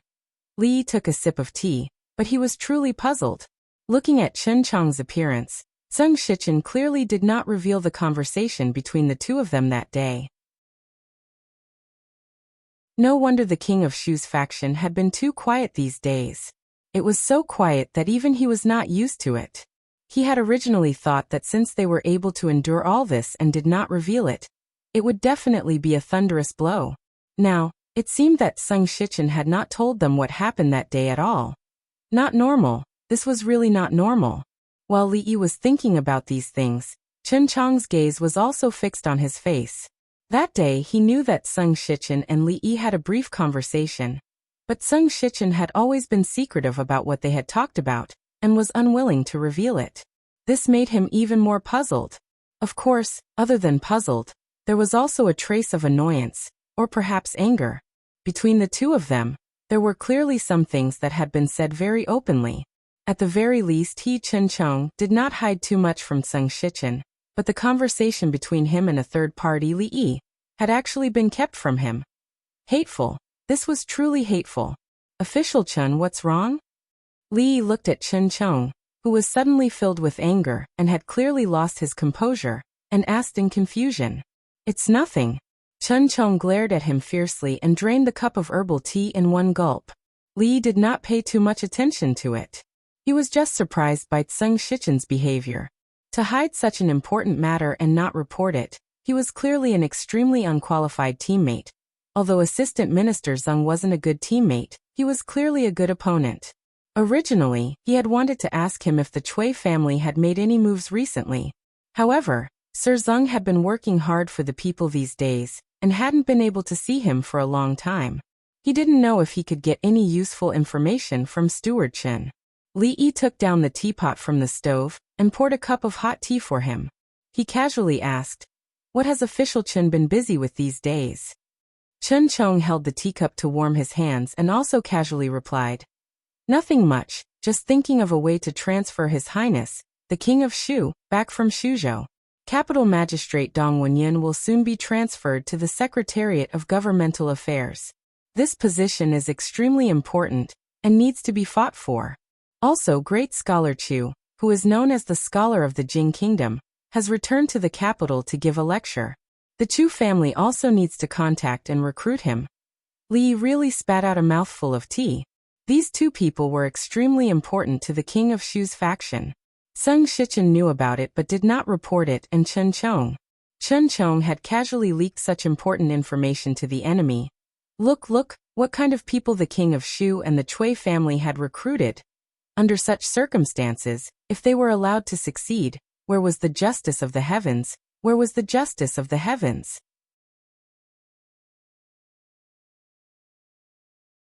Chapter 826. Reality proved that hot tea seemed to be more effective at calming one's anger than cold tea. After a cup of hot tea, the anger on Chen Yizhang's face immediately subsided. Putting down the teacup, Chen Chong calmly looked at Li Yi and asked, Then, what has County Marquis Li been busy with these days? For a moment, Li Yi could not figure out why Chen Chong had revealed all that information.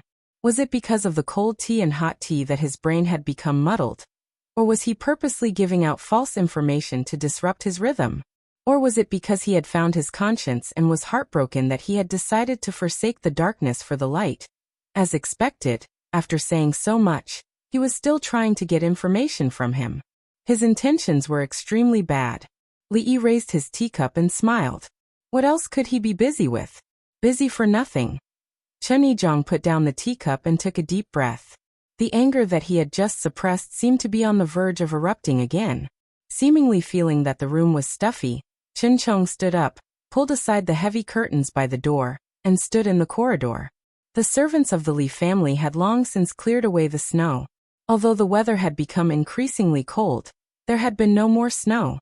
Other than some white on the eaves, there was very little snow anywhere else. Chen Chong's breath condensed into white mist in the air as he said with his back to Li Yi. That night, Miao Yu wanted to come and take a look. She thought about it for several days and did not sleep much these past few nights, so she decided to come today. Li Yi looked at the black tiles on the eaves and slowly said, "Third Miss can come here whenever she wants. There is no need to pick a time. But this place is still surnamed Li." Chen Chong turned back to look at him, his eyes unfocused and his expression somewhat perplexed. "Li Yi, County Marquis Li, tell me, what should I do?" At this moment, Chen Chong was something that Li Yi had never seen before. He was ruthless and decisive. This was the impression that Li Yi had of Chen Chong. But at this moment, he truly felt the other's perplexity and hesitation. Although he did not know what he was perplexed about, it was probably an extremely important matter. He could not answer this question. Not far away, the heavy curtain of the room was lifted, and the figure of Third Miss Chen walked out.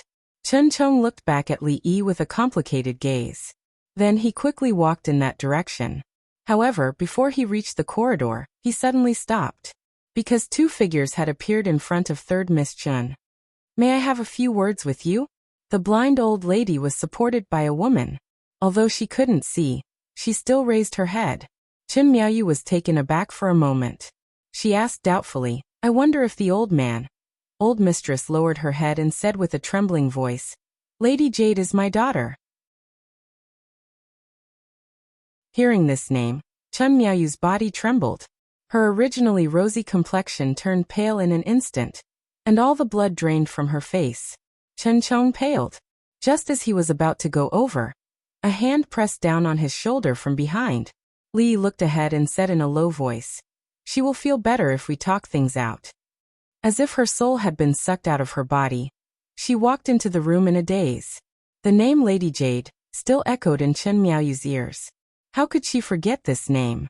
How could she dare to forget it?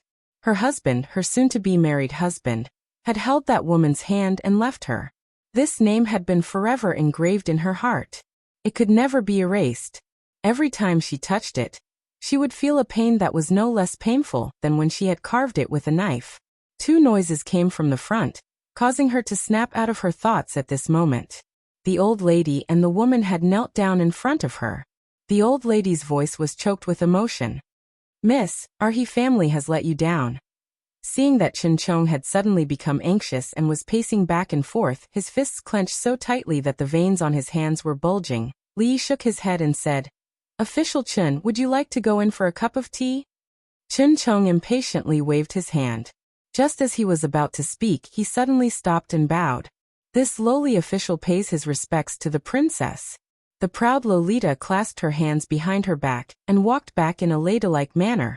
She nodded and said, "I have something to say to Sir. Go to the side first." "Yes."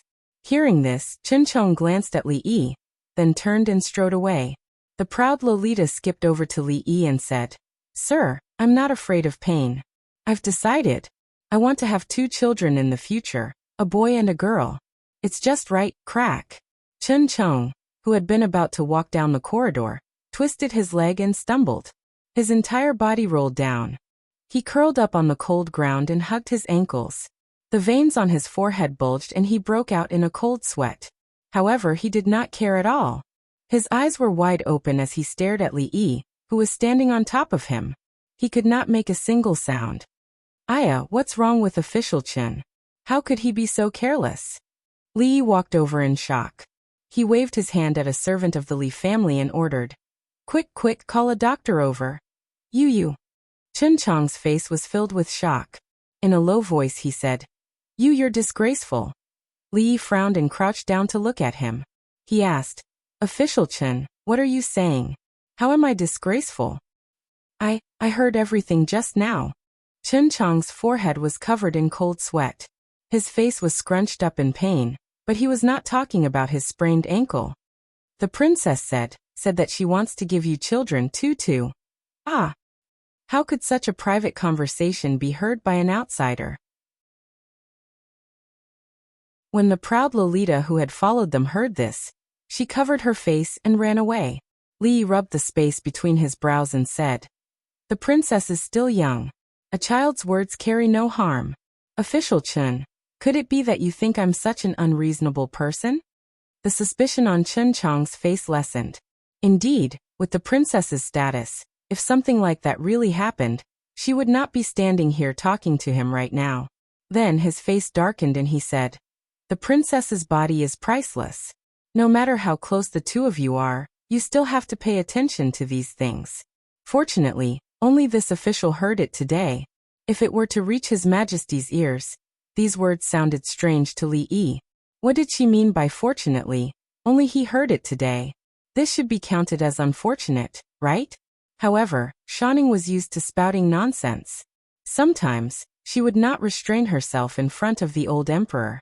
Other than herself, no one would take her words seriously. Even so, it was time for him to have a proper talk with her about these matters. If this continued and he encountered people with ulterior motives, they might really accuse him of abducting the princess.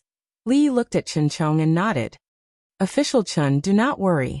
I have always done things with a clear conscience. In the future, I will remind the princess." "Clear conscience?" Chun Chong snorted. "Including the uncooked dumplings that you gave this official and assistant minister Zeng?" Li Yi was startled and asked in surprise, "Ah, uncooked? Let's not bring up the matters of the past in the future. You don't owe me anything, and I don't owe you anything." Inside the room, Chen Miaoyu helped the old man up and calmly said these words. Then she pushed open the door and walked out. When she saw the situation in the courtyard, her expression changed. She quickly walked over and asked in concern, "Second brother, what's wrong?" Chun Chong gave a dry smile and said, "The road was slippery and I accidentally fell." Crack. The slovenly old man shook his wrist and stood up. "It's just a sprain. It's not a big deal. After you go back and rest for 3 to 5 days, you'll be able to walk normally." Chun Chong touched his ankle in surprise and found that it really didn't hurt anymore. He raised his head and asked, "I can get up now. If you don't feel that your butt is cold, you can lie down a bit longer." The slovenly old man lightly tossed out these words and left with a flick of his sleeve. Li Yi smiled and said, "Our family's physician has a rather bad temper. Please don't mind him." After sending off third young Miss Chun and the limping Chun Chong, he walked back, feeling as if he had forgotten something. At a certain moment he suddenly exclaimed, "My soup!" Fortunately, Xiao Huan was watching and he didn't miss the time. Li Yi scooped a bowl of soup and sat by the bed. After blowing on it to cool it, he fed it to Rui's mouth. Rui opened her mouth a few times, then shook her head and said, "This is so strange. Husband, leave it. I'll do it myself. Be obedient. I rarely feed people soup like this." Li Yi put the spoon to his mouth and blew on it. He said, "If you don't believe me, you can ask Rui. At that time I directly what?" Mississippi Lu walked out from the inner room and scooped a small bowl for herself. She looked at Li Yi and asked, "Directly, yes, directly." Li Yi looked at her as she picked up the spoon and immediately said, "Put it down. This soup, you can't drink this soup." "Why?" Mississippi Lu frowned and looked at him. He couldn't just directly tell her that the greatest effect of this soup was that it was good for breasts, and that if she drank it, her breasts would swell. If that happened, he would be labeled as a shameless hooligan. Li Yi thought for a moment and said, "This soup can only be drunk after having children. Otherwise. Anyway, when you have children in the future, I'll boil it for you."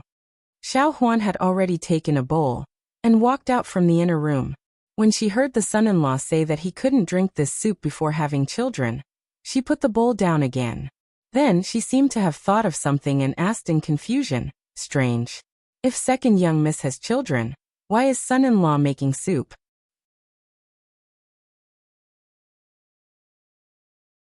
Chapter 827. Second miss had a child. Why did the son-in-law make soup? In the eyes of the little servant girl, This matter was very strange. But after she asked this question, everyone's expression became strange. The son-in-law even slapped her, but to stop her from talking nonsense. How was this nonsense? When second miss had a child in the future, things like making soup would naturally be done by her husband. How could it be the son-in-law? Unless the little servant girl had already walked out of the door, but suddenly stopped. Her pretty face showed a look of realization. Right, in this way, the son-in-law was still the son-in-law, second miss was still second miss, and it was reasonable for the son-in-law to make soup for second Mississippi. She was originally worried that after second miss got married, she would not be able to see her often. If this was the case, they would still be together in the future. Wouldn't there be nothing to worry about? Thinking of this, the little servant girl's big bright eyes could not help but become brighter, because a problem that had troubled her for a long time seemed to have found a perfect solution. Li found that Xiaohuan had been talking more and more openly recently. She always mentioned the topic of making soup intentionally or unintentionally. Mississippi Lu would not blame her, but the way she looked at him was strange. Although he was open-minded, he could not help but feel guilty when she looked at him like this for a long time. He did not know what she was thinking. Was she worried that he would have any thoughts about her? How could that be possible? She was Lu Rui, the vicious second daughter of the Lu family. She was the biggest evil force in the family. How could he have any thoughts about her? Yes, probably, maybe. Impossible, right? Compared with Mississippi Lu, who became more and more strange and made him feel uncertain, Rui made him feel much more at ease. After all, she was not an ordinary woman. In terms of physique, she was already at the peak of the world's women. In addition, she was nourished by various decoctions. In fact, her body had almost recovered half a month after giving birth. The confinement room was almost airtight. Although she would breathe regularly every day, it would still be stuffy after a long time. She only lived in it for half a month before moving out. Li looked at the little fellow in the swaddling clothes and touched his nose. Although it was only 1 month and he could not even crawl, he would deliberately hide in Rui's arms. Li helped him tuck in the swaddling clothes and whispered, "Dwainer, be a good boy and call me father." Rui could not help laughing and shook her head. "Husband, you are too impatient. How can a child speak so fast?" At least a few months later, he will call me father. Li thought for a moment and suddenly said, "Wife, why don't we bet on whether he learns to call me father or mother first?" A smile appeared on Rui's pretty face and she said, "Then my husband will definitely lose. He has been by my side from morning to night, so he must have learned to call me mother first." "Not necessarily." Li shook his head and said, "This kind of thing still depends on luck." Looking at him, Rui asked, "Then how do you want to bet?" Li thought for a moment and said, "How about the bet? The loser will agree to one condition of the winner." "Okay." Rui did not hesitate either. She looked at him and said, "Husband, you must keep your word." "I will be the judge. I will be the judge." Lolita rolled her eyes and said, "I will be the judge for Sir and Sister Rui." Li patted her head gently and said, "What are you doing? You need a referee to make a bet. Sir, you even let Yongning be the referee when we made a bet." The Tsundra Lolita kept shaking her head, then said, "However, the referee can also participate in the bet." Li said helplessly, Okay. You can be the judge if you want." Rui smiled as she watched her run out. She looked down at the swaddling clothes and said in a small voice, "Duaner has fallen asleep again." Li took the little fellow from her arms and put him in the wooden crib. He turned back and said, "You've been holding him for 2 hours. You didn't sleep well last night. Let him sleep. You go rest for a while." Rui shook her head and said, "It's okay. I am not tired. I will stay here and guard him. If he wakes up, there are maids watching here. They will call you when he wakes up." "It's okay." Li shook his head and strode over. He carried her in his arms and walked out of the door. The 2 maids at the door lowered their heads. Rui blushed and whispered, "Husband, there are so many people watching." "So what if there are so many people watching? Can't I hold my own wife?" Li shook his head and kicked open the door of the room next door. He put her on the bed and took off her shoes and coat. Finally, he covered her with a quilt. Li looked at her and whispered, "Sleep. He takes a long nap. He won't wake up for a while." Rui nodded slightly. Her eyelashes blinked a few times and she slowly closed her eyes.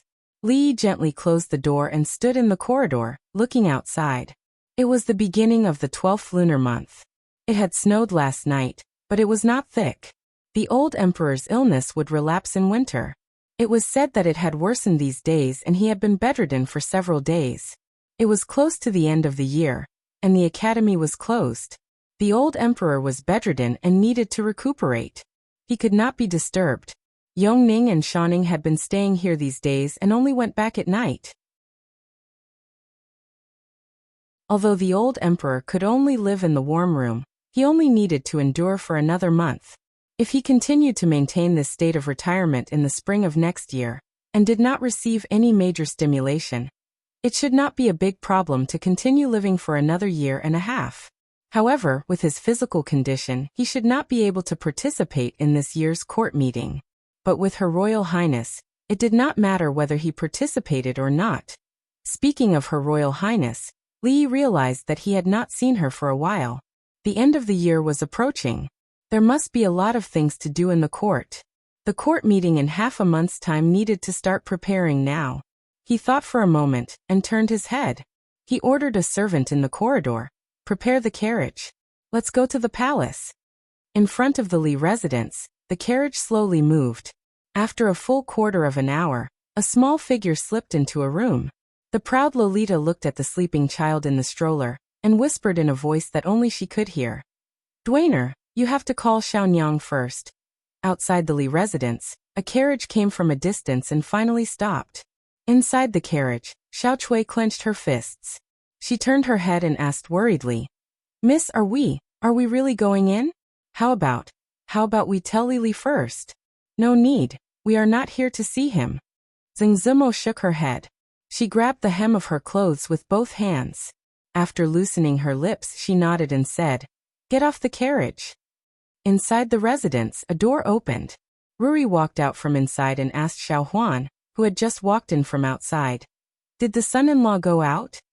The servant girl nodded and said, "He has been out for a while. It seems that he went to the palace."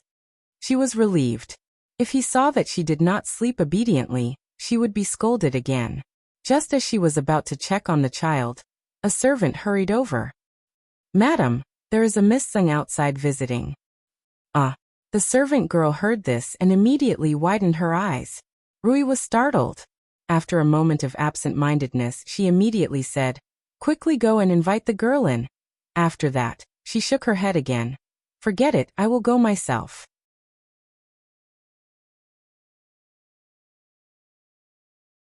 Chapter 828.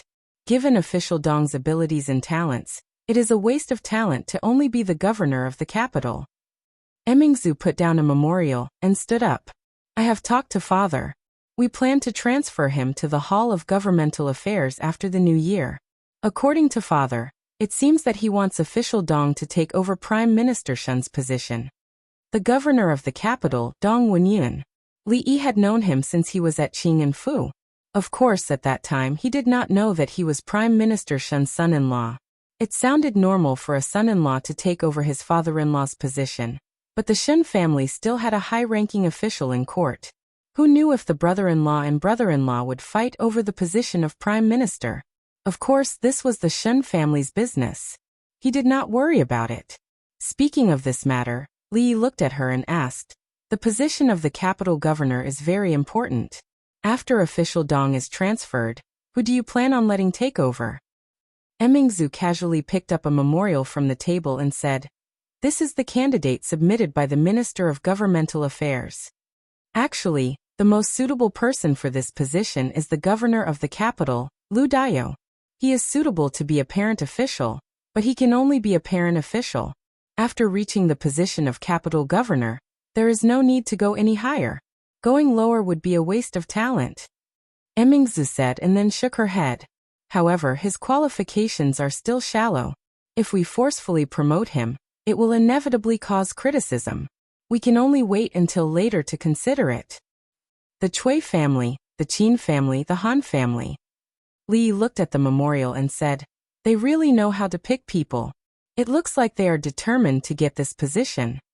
He had heard Chen Chong mention that the Cui family was determined to get the position of capital governor. Among these nominees, almost all of them were officials in the King of Shu's faction. No matter how they chose, they could not avoid it. Emingzu walked over and said slowly, Assistant Minister of Revenue, Seng Shichen. This person is very capable. If we really had to choose from these people, only he can take on this heavy responsibility. Not to mention that she was only a temporary representative of the court. Even a real emperor would have to ask his subordinates to select some important officials before choosing one of them. If they ignored the opinions of the officials and stubbornly acted on their own, the court would be in chaos. Of course, she was different from her father. Her father could make an exception to promote someone, but she did not have the right to do so. Although Tseng Shichen's name was at the end of the list after some consideration, she still felt that if she had to choose one of these people, Tseng Shichen was the most suitable one. It doesn't make sense to be promoted from the assistant minister of the Ministry of Revenue to the capital governor. Li Yi shook his head. In order to make up the numbers, the King of Shu's faction was really willing to report anyone and everyone. Tseng Shichen was in the Ministry of Revenue, and he was likely to take over the position of Minister of Revenue in the future. Wasn't that much better than being the capital governor? Although Minister Qin was in the prime, Tseng minister's position, it was a lot. Governor's position, Tseng was of minister. Li Yi continued. Moreover, although Tseng Shichen is capable, he is too lazy. He leaves early every day. How can he be a qualified governor? Old Zeng was different from the Qin and Cui families. This was a muddy water. In order to prevent trouble in the future, it was better to let him be the assistant minister of revenue. Emingzu looked at him in surprise. Do you really have a prejudice against Tseng Shichen? It is just a matter of fact. Li Yi shook his head. Even if Tseng Shichen was here, I would still dare to say this. Your Highness, Assistant Minister Zeng has entered the palace to report. He is waiting outside. A eunuch walked in and bowed. Emingzu looked at Li Yi and said, Let him in. Tseng Shichen must have just returned to the capital. He had not gone home to change and looked travel-worn. He handed over a memorial with both hands and said, Your subject has been ordered to supervise the taxation of the Beijing-Hebei region. This is the detailed report. Your Highness, please have a look. When the eunuch took the booklet and handed it over, he raised his head and looked at Li Yi vaguely, then stood still on the spot. Emingzu looked through it carefully and nodded. Very good. You have worked hard. This is my duty. Tseng Shichen bowed again. Your Highness, if there is nothing else, I will take my leave.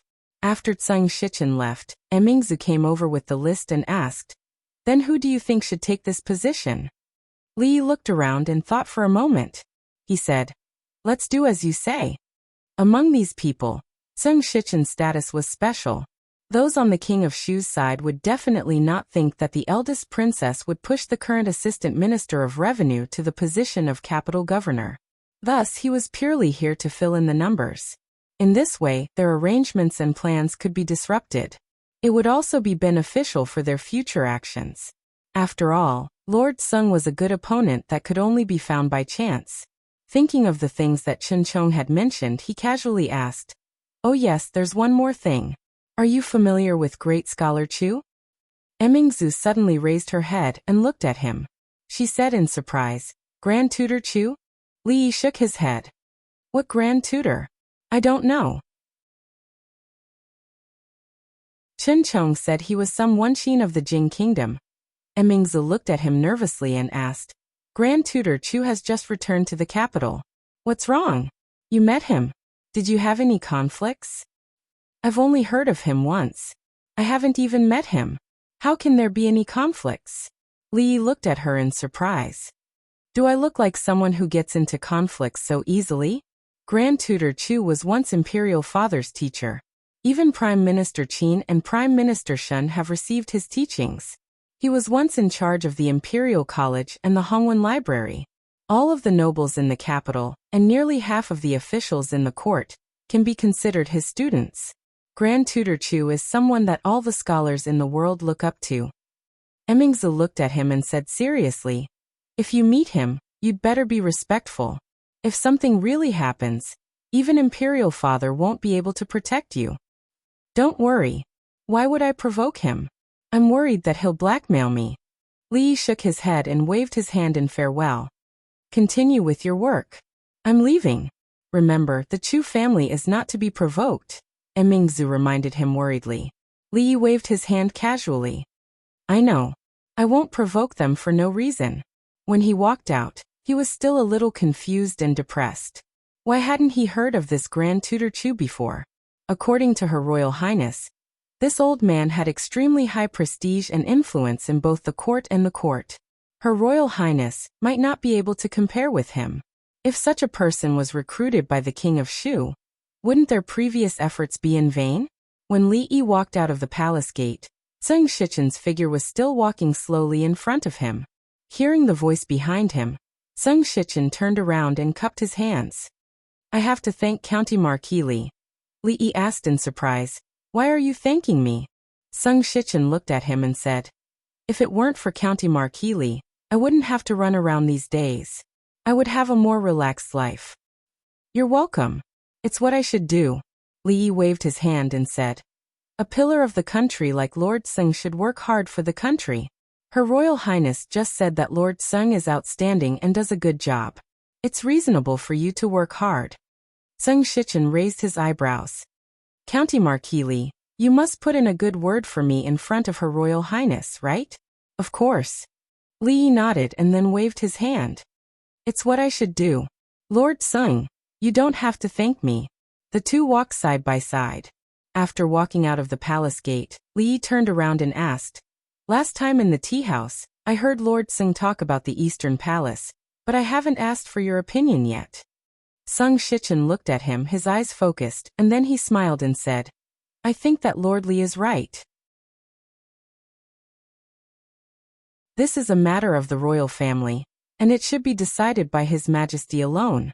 We the foreign officials should not worry about it." Li Yi nodded, looked at him and said solemnly, "I'm afraid Lord Sung should be prepared to take on more important tasks." Zheng Shichen was stunned and a trace of doubt appeared on his face. "What do you mean, County Marquis Li?" Li Yi waved his hand and turned to leave. "You'll know in the future."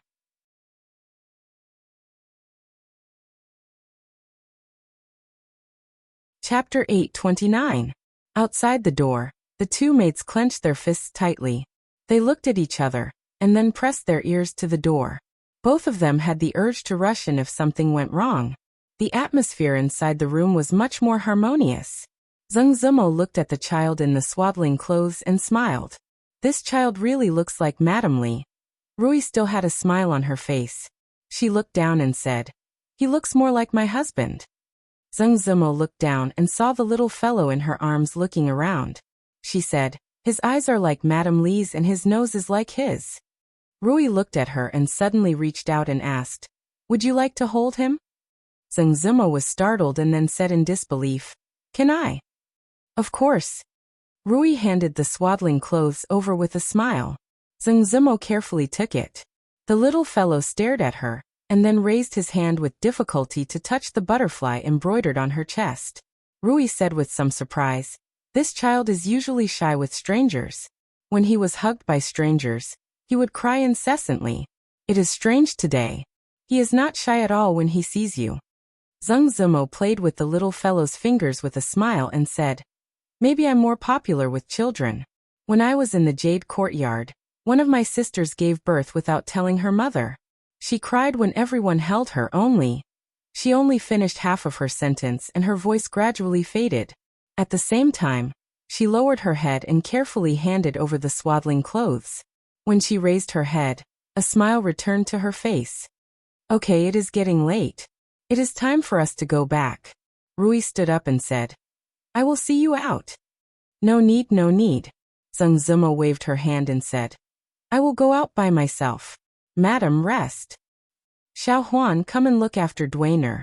I will go out for a while," Rui said to the door. Then, she looked at Zheng Zimo and smiled. "My body has been fine for a long time. Let's go." Son-in-law left in such a hurry this time. With his hands behind his back, Fong strolled to the entrance of the mansion. When he saw a familiar figure, he waved his hand out of habit. What a coincidence, Miss Sung. Come out, son-in-law is inside. After he said that, he was stunned for a moment. He raised his head and saw the words Li Residence. His eyes widened. When he looked over again, he realized that there was more than one familiar figure. Miss Sung, eldest miss. Just as he opened his mouth, he slapped himself on the mouth and hurriedly corrected himself. Eldest Miss Sung, what a coincidence, both of you are going out. Rui looked at him and said in surprise, Uncle Fong. Today's sun. Fong raised his head and looked at the winter sky that was filled with gray clouds. He muttered, how did it disappear? Su. When Li lifted the curtain for the third time, he saw that the sloppy old man still had his eyes closed. He asked worriedly, can you drive the carriage like this? The sloppy old man said lightly, don't worry. I don't need my eyes, but I can still see more clearly than others. Li was still a little worried, so he simply lifted the curtain and sat outside. He looked at him and said in surprise, if I remember correctly, Su wasn't like this before. Senior Lu taught me. Li found that after returning from the Qi Kingdom, the sloppy old man became more and more of a man of few words. He quickly understood that Senior Lu was talking about his second granduncle. He didn't understand his words and asked, what's the use of closing your eyes? If the eyes can't see, the heart can see more clearly. The sloppy old man still had his eyes closed. He said, your realm is too low, so it's normal that you don't understand. Li thought about it and asked, I wonder if Su has heard of the name Xie Sun? The sloppy old man's eyes suddenly opened and he asked, you know Xie Sun too? Ahem, I know a little. Li roughly knew what had happened and said with a dry cough. The sloppy old man nodded and said, that's right. Although Xie Sun is a martial arts senior from 100 years ago, Senior Lu might have mentioned him to you before. Li nodded and asked, does Su know how the golden-haired Lion King Xie Sun became blind? I don't know. Senior Lu didn't say. Do you know? Li nodded again. Of course, but it's a long story. The sloppy old man sat up straight and waved his hand. There's no rush. Tell me slowly. The story of the Lion King Xie Sun had only just begun when they arrived at the doorstep. The sloppy old man was a little disappointed. Li could only agree to tell him the next time they went out. He jumped off the carriage and watched as another carriage disappeared around the corner in the other direction. He shook his head in confusion and stepped into the mansion. In the room, Rui had just coaxed the child to sleep when Li walked in. After taking a look, he asked suspiciously, what's wrong with Xiao Huan? She's stuttering as if she has something to say. She won't say a word when I ask her. Is it because you didn't rest at noon and you don't want Xiao Huan to tell the truth? Of course not. I slept for a long time at noon. Rui helped the little fellow tuck in the corner of his back before whispering. Li looked at her and said, don't lie to me, my wife. If Xiao Huan doesn't tell me, I can ask someone else. Why would I lie to you? Rui shook her head, and then a smile appeared on her face. She said, you weren't here just now. Dwayner called me mother. You lost the bet this morning. What? Li stared at her with wide eyes. A 1-month-old child couldn't even make simple syllables except crying loudly. How could he say mother? Li shook his head and said, your husband has read a lot of books. Dwayner will need at least a few months to say mother. You can't lie to me. Rui looked up at him and said seriously, so you don't believe me? Li opened his mouth to say a word and found that it was a single-choice question. For such a young child, unless he was a monster, it was naturally impossible for him to produce such a difficult syllable. Li could still tell if his child was a monster or not. But could he doubt Rui's words? Obviously not. However, the truth was the truth. It couldn't be shifted or changed by anyone's will. The truth might be late, but it would never be absent. This was what he taught Lui. On one side was the truth, and on the other side was Rui. This was a multiple-choice question. It couldn't be simpler. Li nodded and said with some regret, in that case, I really lost. He sighed in his heart. Sisters were sisters after all. It turned out that Mississippi Lu was not the only one who knew this trick. Rui smiled and said, "Then do you remember that I can make a request of you? Of course, your husband is a man of his word. Even if you want the stars in the sky, I will ask Feng to take them down." Rui almost never asked him for anything. Naturally, he wouldn't refuse her request.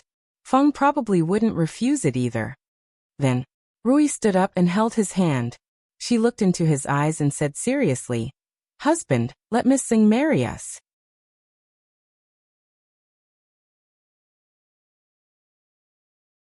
Chapter 830.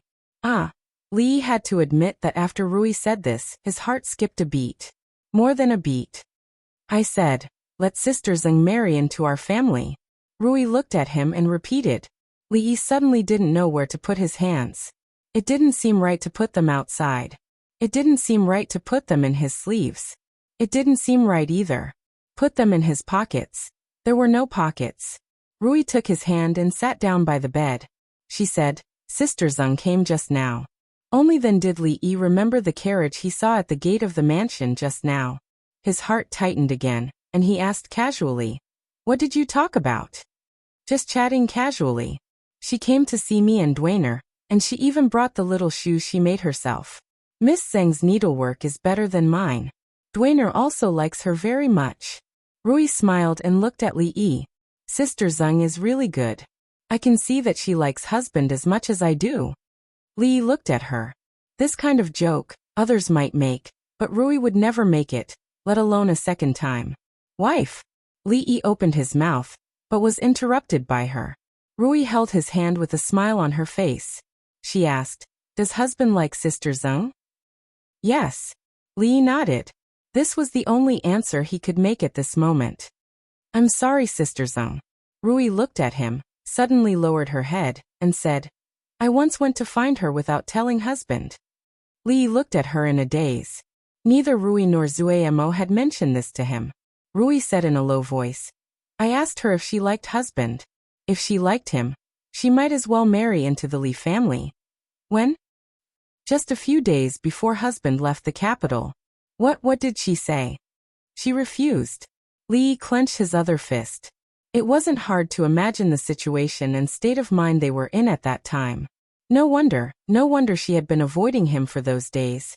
And for Rui to personally go to Willow Lane and say these words to her, what kind of determination did she have? Rui held his hand tightly and said in a low voice, "Husband, I'm sorry. At that time, I only thought that if she could marry into the Li family, she might be able to give birth to a child for you and the Li family. I was too selfish."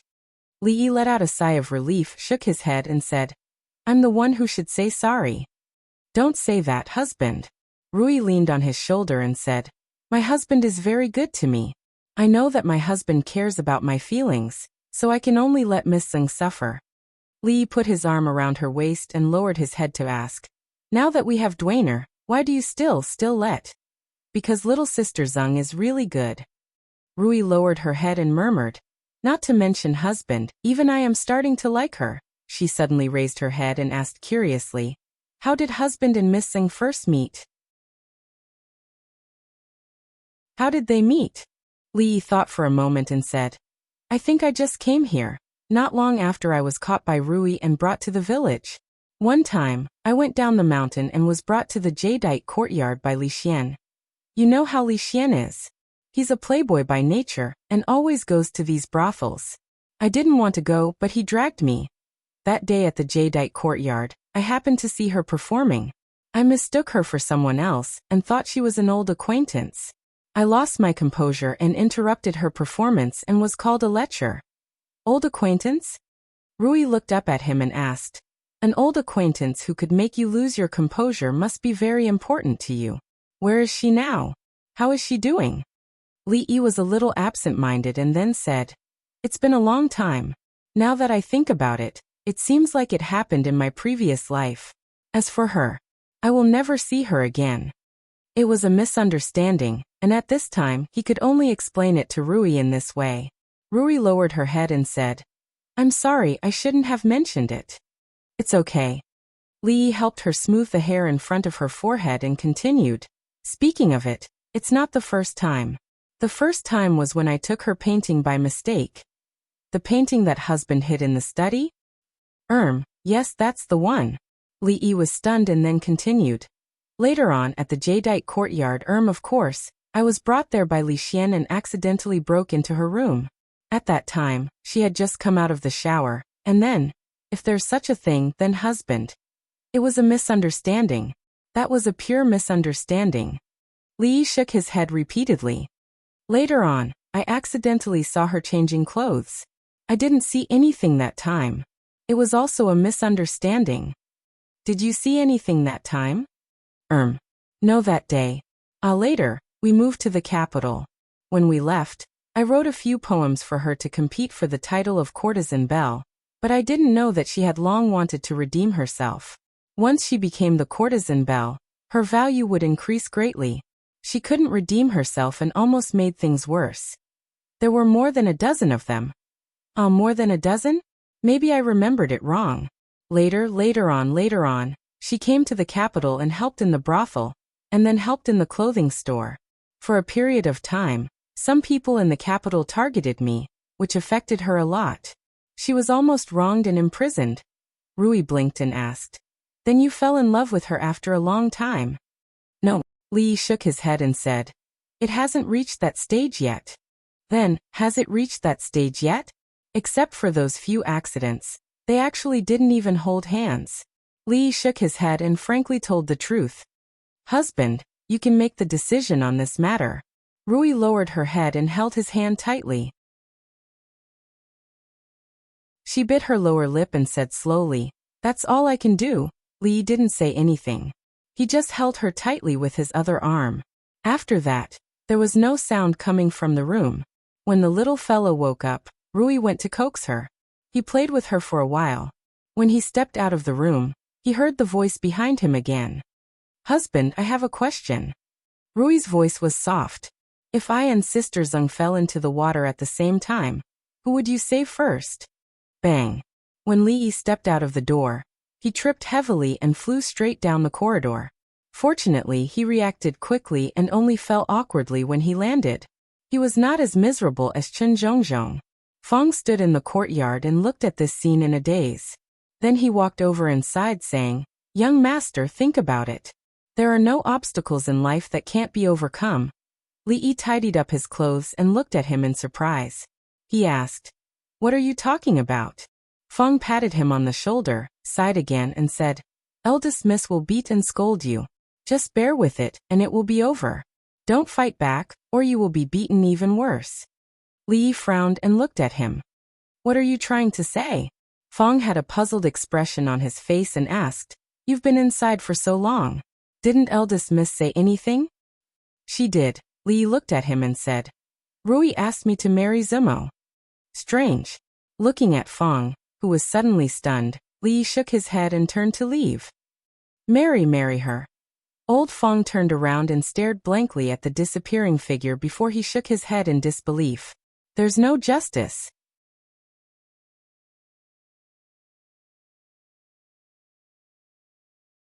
Chapter 831. Li, you've come. When Li walked into the small courtyard in Willow Lane, Xiao Chui lowered her head and spoke. She looked listless. Li looked at her and asked in confusion, "What's wrong? Are you not feeling well?" "I'm fine." Xiao Chui looked at him and opened her mouth. In the end, she still shook her head mechanically. Li looked at her and asked, "Do you have something to say to me?" "Miss doesn't allow me to say it." Xiao Chui lowered her head and said, then quickly ran away. Li stood where he was and shook his head. He roughly knew what she wanted to say. Crossing the courtyard, he saw that the door to the art studio was open and walked in. That familiar figure was painting inside. More accurately, she was designing clothes. These things had originally been done by a few people, but in a certain aspect, she was actually quite similar to Wan Ruoqing. They were the kind of people who could not stay idle. There was a stove in the room, but if one's hand was left outside for a long time, it would still be a little cold. When Li walked in, she put down her brush and put her two hands by her mouth to breathe. When she saw Li walk in, a trace of panic appeared on her face. Li walked over and wrapped her hands in his. He said, "It's such a cold day. Don't paint anymore. If your hands get frozen, It won't be easy in the future. Being held by him like this, it was very warm and also very comforting. She struggled a few times but could not break free, so she did not resist anymore. She lowered her head and said in a small voice, I went to your house today. I didn't tell you in advance. I'm sorry. I just thought I should go and see. I didn't think. I know. Li nodded and said, Rui told me everything. She raised her head slightly and said, I didn't want to cause you any trouble. I know. Li nodded and asked, At that time, before I went to the Qi Kingdom, did Rui come to look for you? Zheng Zimo's body trembled imperceptibly. She then nodded and said, She came here once. She's your wife and asked about the shop. Mrs. Li is very nice. That's all? She nodded and said, That's all. She told me that too. Li let go of her hand, took a deep breath, held her in his arms and whispered, I'm sorry, that sentence should have been said by me. The delicate body in his arms trembled. Her eyes were filled with tears, but her face was full of smiles. It's nothing, don't blame her. Anyway, I didn't take it seriously. It's nothing, really nothing. Last time doesn't count. Li let go of her, held her shoulders, and looked into her eyes. She hurriedly wiped her face and lowered her head. Now I'll ask again. Li looked at her and asked, Are you willing to marry into the Li family? Although her heart was beating wildly, she still raised her head, sniffed, and said, No. If you don't want to, then I'll ask again. Li held her face and asked again, Miss Zheng, are you willing to marry into the Li family? No. Luo Shui goddess, are you willing to marry into the Li family? No. Nan, are you willing to marry into the Li family? Yes. Xiao Chui stood at the door, clenched her fists and said anxiously, Miss, say you are willing. Xiao Chui was slapped on the butt and left. Zheng Zimo sat on the bed, shook her head and said, I'm fine here. Why would I go to the Li family? Do you want to raise me like a canary? Besides, if I leave, what about Sister Ruoqing? If we leave, she and Xiaozhu will be the only ones left here. In fact, Li had already thought about this problem before he came. This matter still depended on her choice. For now, this method should be the most suitable. One step at a time.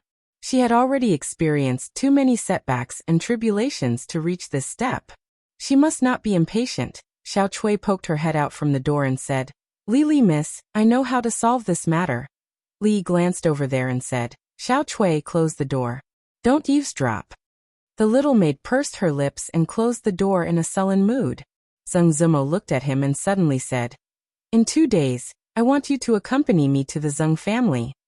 Li frowned. Why are we going to the Zheng family? Never mind. Zheng Zimo shook her head again and said, Let's wait for a few days. No need to wait. We'll go in 2 days. Li shook his head and said, Since it is Nanan's matter, even if it is a mountain of swords and a sea of flames, I have to go. Even if the Zheng family is a dragon's den, I have to go. Don't be serious. Zheng Zimo rolled her eyes at him and said, What mountain of swords and sea of flames? I just want to take over my parents' memorial tablets. Last time, I went with Sister Ruoqing. She stopped abruptly at this point. Li frowned and asked, You two went before. Didn't the Zheng family give it to you? Zheng Zimo nodded and said, That was at the beginning of the year. Li patted her hand and said, Don't worry, Master Zheng is a sensible person. He will give it to you. Not because of him. Zheng Zimo shook her head and said, Let's talk about this in a few days. Li nodded and thought of something. He suddenly asked, Let me ask you a question. If Master Zheng and I fell into the water at the same time, and you could only save one, who would you save? Zheng Zimo shook her head and said, I don't know how to swim, so.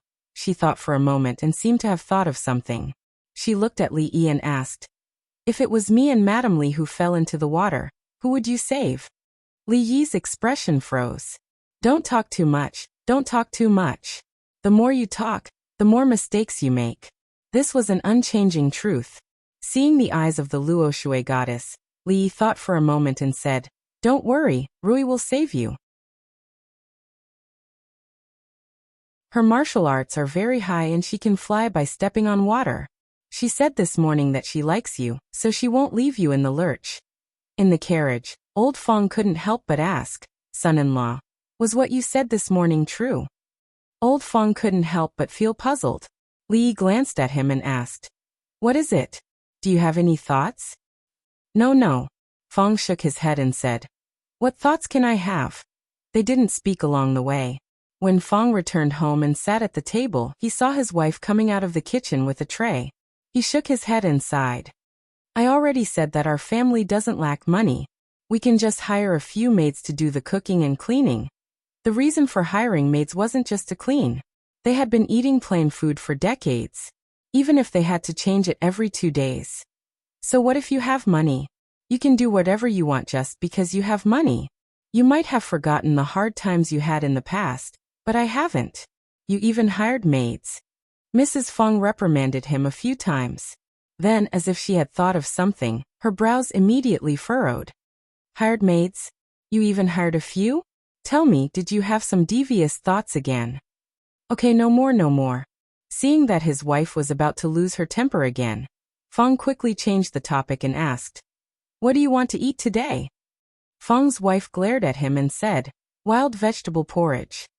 Fong's face immediately turned bitter. "Ah, wild vegetable porridge again. What's wrong with wild vegetable porridge? I specially went outside the city to pick these wild vegetables to let you know that the hard days before have only passed a few years ago. But didn't I just eat it the day before yesterday?" Fong's face was bitter. He said, "I've eaten it all my life. Can't I change it to something else? For example, the white fungus and lotus seed porridge I had a few days ago. That's the leftover wild vegetables from the day before yesterday. Wait. If you don't want to eat it after eating it all your life, then I've been with you all my life. Are you tired of it?" Fong's wife put down the bowl and chopsticks, picked up a broom and pointed at him.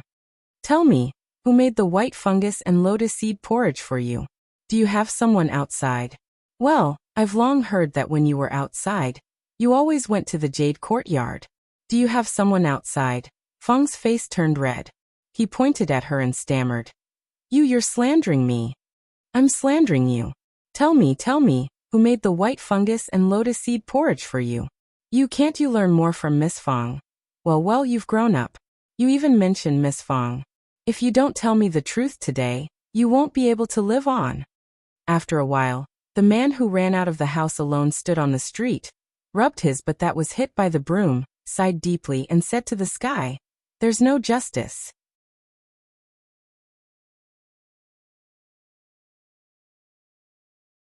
Chapter 832. As the end of the year approached, the festive atmosphere in the capital grew stronger. In the Li Manor, the festive atmosphere had not dissipated since the birth of the young master. Today, the manor was especially lively. Li Xian's heir's wife brought the little princess to visit.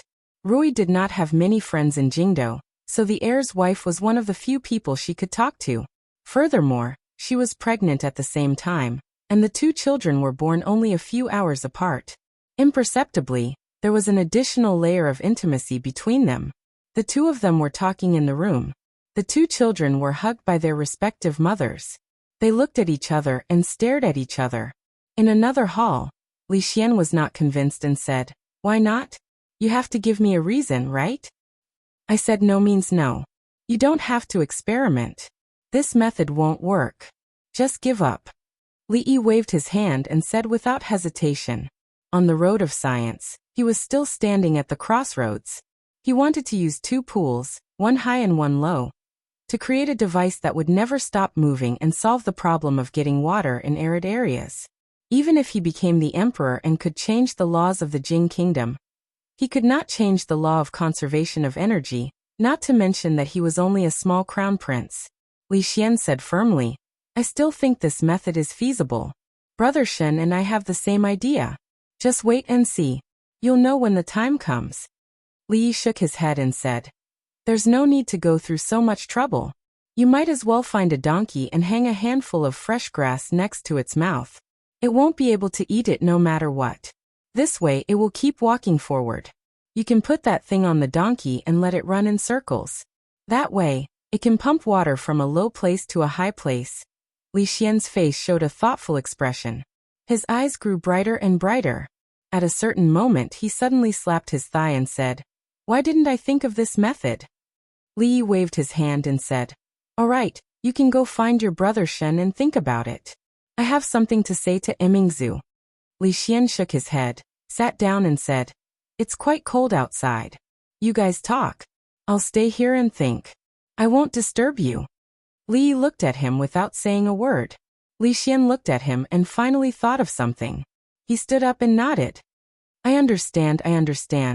It's not safe here. Tell me, I'll go out and keep a lookout for you."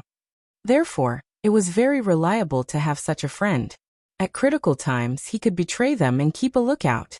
With such a friend, what more could he ask for? Li Yi sat down at the table and poured a cup of tea for the two of them.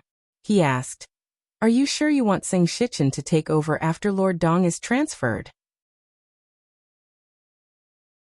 Li Mingzhu nodded and said, "I'm confident in his ability to handle matters," but Li Yi knew what she was worried about. When it came to choosing officials, ability was important, but political stance was even more important.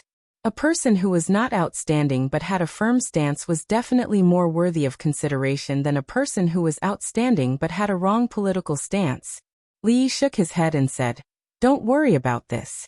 Lord Sung is a smart man. He knows what choice to make." He had already tested Seng Shichen several times. For such a person, some things didn't need to be said clearly. A look or a casual word could reach some kind of tacit understanding. Taking 10,000 steps back, since Seng Shichen could help him sit in this position, he could also ask him to step down. As for the specifics, he would have to wait and see. Oh yes, the Spring Festival is approaching. The Grand Court Conference is coming soon. In another half a month it will be the Lantern Festival again. A few days ago, the Cui family united with the officials to petition for the King of Shu to be transferred back. What did His Majesty say? Thinking of another matter, Li Yi turned to look at her and asked. Falsification, creating momentum among the people, inciting public opinion. Emingzu shook her head and said, "What he did was no different from rebellion. How could father forgive him so easily?" He had already ordered the two prime ministers that if they encountered such a petition again, they would directly strike it down. All of His Majesty's children are smarter than the other. How could the King of Shu? A trace of doubt appeared on Li Yi's face. He asked with some surprise, "Do you think there is a possibility?" Emingzu covered his mouth and said with a frown, "Is this something we can talk about?" Li Yi moved her hand away and said innocently, "I just want to ask if the King of Shu had a fever when he was young and damaged his brain."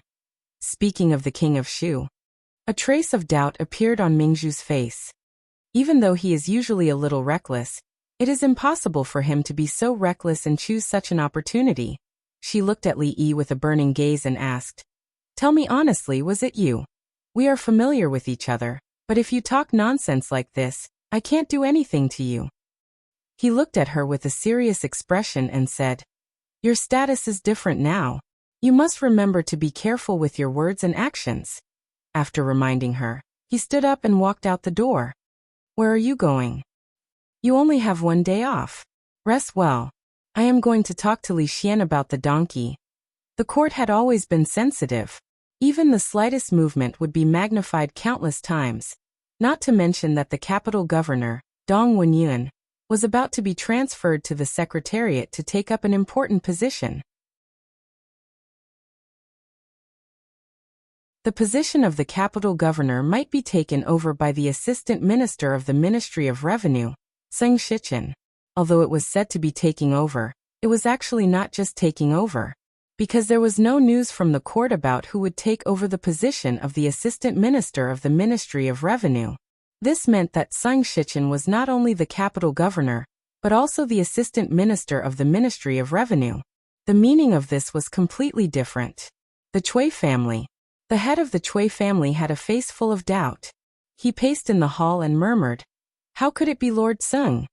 This time, they had indeed used a lot of power, and even paid a lot of price to determine the list of candidates for the position of the capital governor.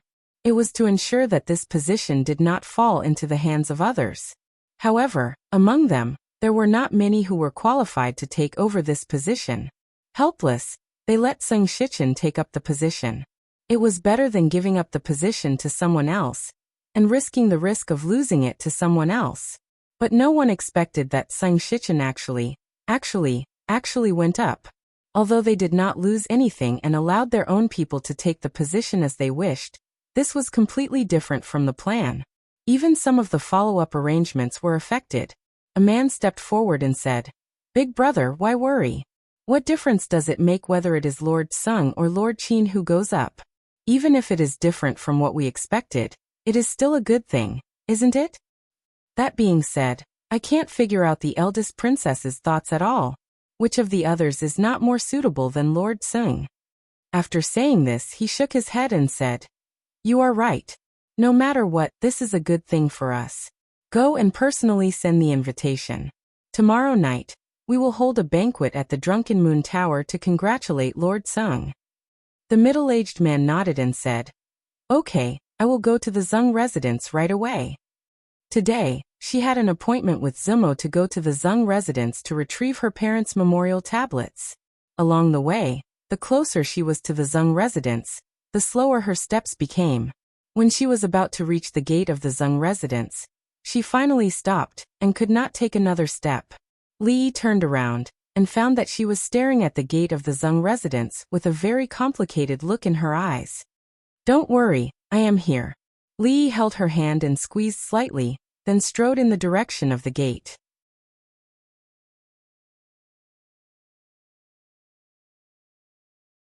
Chapter 833. Gentlemen, do you have a name card for me to hand in? The gatekeeper of the Zung residence was very polite. He didn't look like he was going to let them in or announce their arrival. Today, there was a joyous occasion in the residence, and many important people had come. They couldn't just go and inform everyone that came. Only a good gatekeeper who could help the master choose when to meet and who not to meet, and when to meet was a good gatekeeper. The last gatekeeper had let someone in who shouldn't have been, and that was why he was kicked out by the madam. Li held Zung Zimo's hand and said calmly, "You just have to go in and tell Master Zung that an old friend from Willow Alley is here to visit." He already knew about the changes that had happened to the Zung family over the past decade, but he was still not very clear about the inside story. Zimo didn't want to admit that she was a member of the Zung family, and didn't want to call Tsing Shichen second uncle. She must have her reasons, so he naturally had to let her be. The gatekeeper smiled and said, "Gentlemen, I'm really sorry, but my master is busy today. Why don't you come another day?" No name card meant that they weren't important people. The two were so young, and they didn't even say who they were. They only said they were old friends. Old friends. It was obvious that they had heard that their master had been promoted, and wanted to use connections. If it was any other day, he would still go in to inform them just in case. But today was different. If he dampened the mood of the guests, he couldn't afford to be responsible as a lowly gatekeeper. Li didn't come today to reason with the Zung family, and there was no reason to. The Zung family wouldn't give him what he wanted, and he had to get it. Under such circumstances, he had to rely on other means to solve the problem. Li looked at the sloppy old man standing not far behind the two. The sloppy old man covered one side of his face, and walked over with a slightly gloomy expression. His gloomy expression wasn't because he was being ordered around by Li, but because one of his teeth was broken and half of his face was swollen. Naturally, it caused some emotional fluctuations. "Is Miss back?" The sloppy old man didn't walk over, but an old voice suddenly came from inside the door. The voice was trembling and excited. When the gatekeeper saw him, he immediately bowed and said respectfully, "Housekeeper Ho." The old man called Steward Ho ignored him and quickly walked over. He looked at Sing Zimo excitedly and said with a trembling voice, 13 years and 9 months. "Miss you, you're finally back." Zung Zimo looked at him and sighed after a long time. "Uncle Ho? Congratulations on your promotion, Lord Sung. With Lord Sung's ability, your future career will definitely be smoother. This official will first propose a toast to Lord Sung." "What are you talking about, Lord Lu? These are all groundless rumors." Sung Shichen clinked glasses with an official he was familiar with, and another voice came from the other side. "This is not groundless speculation. Lord Zheng's appointment letter has already been seen by someone. I reckon that the court will begin after the Lantern Festival at the latest. The earliest it will be announced will be during the Grand Court Conference. Come, let me also propose a toast to Lord Zheng. After Zheng Shichen clinked glasses again, his body began to sway. Today, with these people coming to the residence, he had already drunk quite a bit. Normally, his tolerance for alcohol was only average, but at this moment, he was almost at his limit. A woman dressed in luxurious clothing walked in from outside the door and held his arm. She turned her head and said apologetically, "Sirs, I am truly sorry. Lord Chui is hosting a banquet at Drunken Moon Pavilion tonight. Lord Qin and Lord Chen will also be there. At that time, there will be some matters to discuss. My master really cannot drink anymore. Since this is the case, let's quickly let Lord Zheng rest. If something important is ruined, we cannot afford to bear the consequences. Yes, let's quickly let Lord Zheng rest." These people also knew what the surnames Chui, Qin and Chen represented, so they did not stop her. This woman will not disturb the sirs. The woman looked at the two servant girls beside her and said, "Hurry and help the master to rest." Yes. As soon as the woman walked out of the hall, a figure hurried over and whispered something in her ear.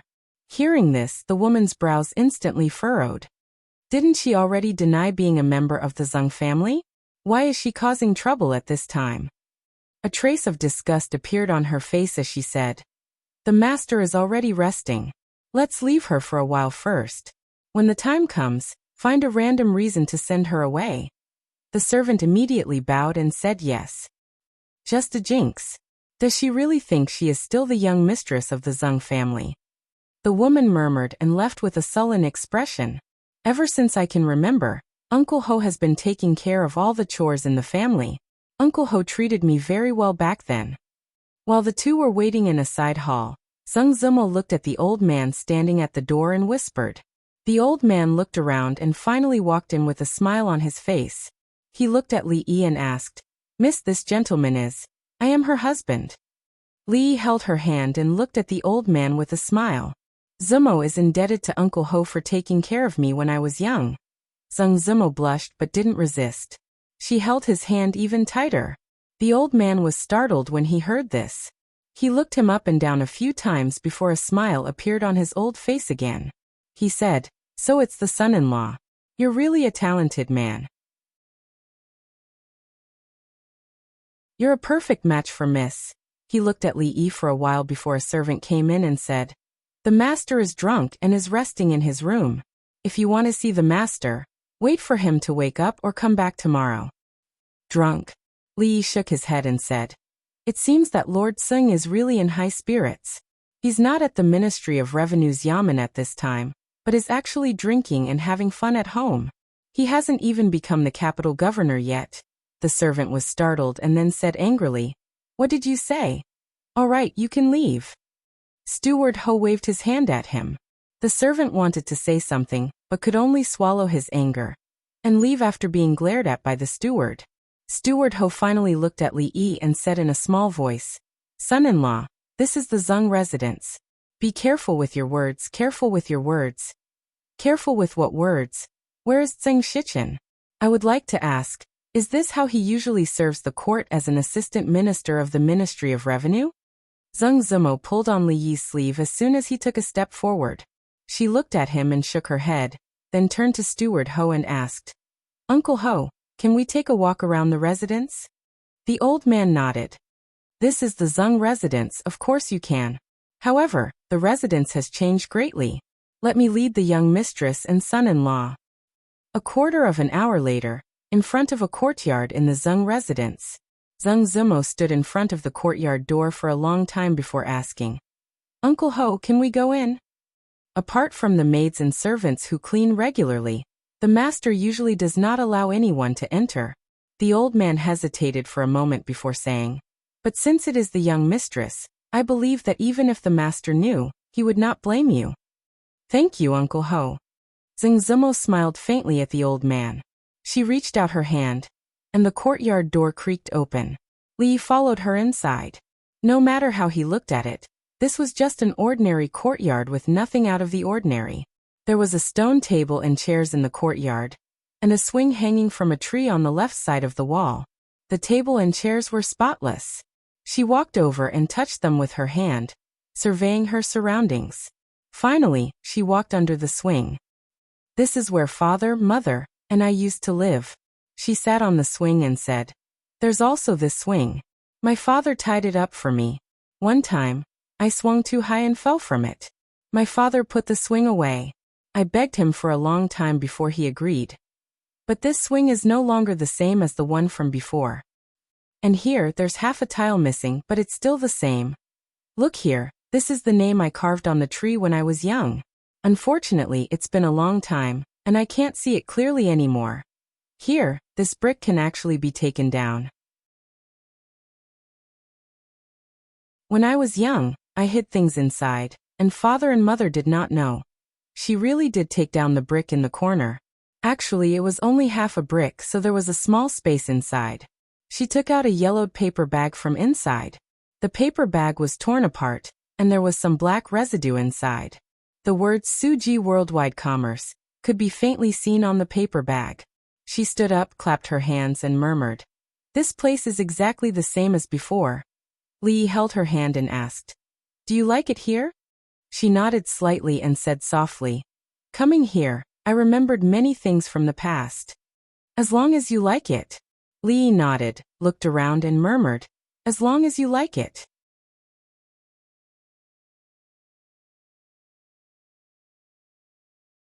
Chapter 834.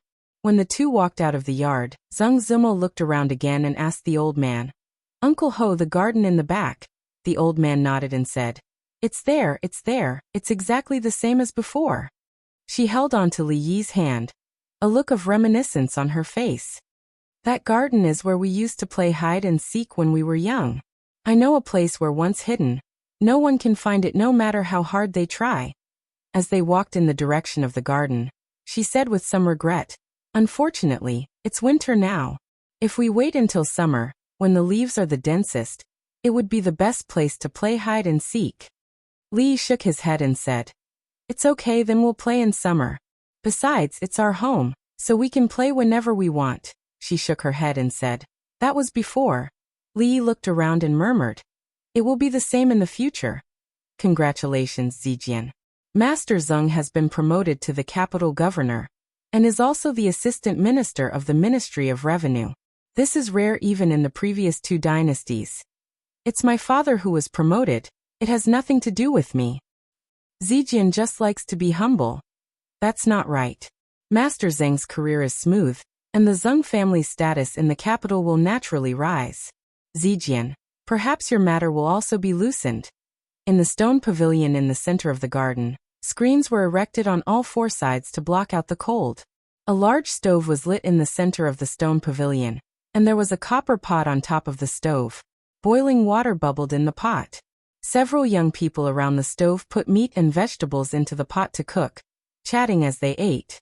The screens blocked out the cold outside and wrapped in the heat inside, so there was no cold inside at all. Zeng Zijian picked up the wine warmed in the small stove and took a sip.